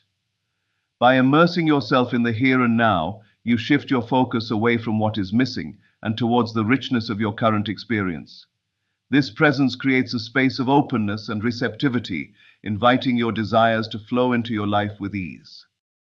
Affirmations are a practical tool to reprogram your mind and align with the energy of having. By repeating affirmations that embody your desired state, you overwrite limiting beliefs and dissolve feelings of lack. For example, instead of saying, "I want love," affirm, "I am loved and cherished." This subtle shift reinforces the vibration of fulfillment, erasing the need for wanting. The energy you emit is a reflection of your inner state. To attract what you desire, you must first embody the qualities and feelings associated with it. If you seek love, become love. If you seek abundance, embody abundance. By radiating the energy of having, you magnetize experiences that match your vibration, eliminating the cycle of lack created by wanting. Faith in the unseen is a powerful aspect of letting go. Trust that the universe knows the best way to bring your desire to fruition. The path may not always align with your expectations, but it will always lead to the highest good. This trust allows you to release the need to want, replacing it with a quiet confidence in the perfection of the process. Self-concept plays a pivotal role in manifestation. The way you perceive yourself determines what you attract. If you see yourself as someone who lacks, you will continue to experience lack. Conversely, when you shift your self-concept to align with your desires, you become a magnet for their realization. Cultivate a self-image that reflects abundance, love, and success, and watch as your reality transforms. Gratitude is a bridge from wanting to having. When you express gratitude for your desire as though it has already been fulfilled, you create a powerful alignment with the energy of receiving. Gratitude shifts your focus from lack to abundance, dissolving the resistance that wanting creates. Make gratitude a daily practice and witness the profound impact it has on your manifestations. The principle of assumption is a cornerstone of manifestation. To assume the feeling of your desire fulfilled is to claim it as your reality. This assumption bypasses the need to want, as it places you directly in the state of having. Persist in this assumption until it hardens into fact and your desired outcome will materialize in your life. The law of correspondence teaches that your outer world reflects your inner state. If you wish to change your external circumstances, you must first shift your internal vibration. Release the energy of wanting by embodying the qualities of having. As you do so, your reality will begin to mirror the fulfillment you feel within. Emotions are a powerful driver of manifestation. The emotions you cultivate act as signals to the universe, shaping your experiences. Replace the frustration of wanting with the joy of having, even if only in your imagination. This emotional shift accelerates the manifestation process, aligning you with the outcomes you desire. Patience is a virtue in the process of letting go. Trust that your manifestations will arrive in divine timing and resist the urge to rush the process. Impatience stems from a place of lack, while patience signals your faith in the unseen. Meditation is a powerful practice for releasing the energy of wanting. Through meditation, you quiet the mind and connect with your inner self. This stillness creates a space of detachment where you can let go of the need to control or grasp at your desires. In this state, you align with the flow of the universe, inviting your manifestations to unfold effortlessly. Visualization is a creative tool that bridges the gap between wanting and having. By vividly imagining your desire as already achieved, you step into the feeling of fulfillment. This practice trains your subconscious mind to accept your desired reality, dissolving the energy of lack. Consistent visualization anchors you in the state of having, accelerating the manifestation process. Trust that the universe is working behind the scenes to bring your desires to life. This trust allows you to release the need for wanting, replacing it with a serene confidence in the outcome. When you trust fully, you open yourself to receive the blessings that are already on their way. The energy of receiving is receptive and open. To manifest, you must shift from wanting to receiving. This shift involves releasing resistance and allowing the universe to deliver your desires in the best possible way. Cultivate an attitude of openness and gratitude and watch as your manifestations flow to you with ease. Your words shape your reality. Pay attention to the language you use when speaking about your desires. Replace phrases like I want with I have or I am. This linguistic shift aligns your vibration with the state of having, dissolving the energy of lack. Speak as though your desire is already yours, and it will become so. Awareness is the first step in breaking free from the cycle of wanting. Notice when you are caught in the energy of lack and consciously redirect your focus. Choose thoughts and feelings that align with the state of having and persist in this new vibration. With practice, you will reprogram your mind to naturally gravitate towards abundance.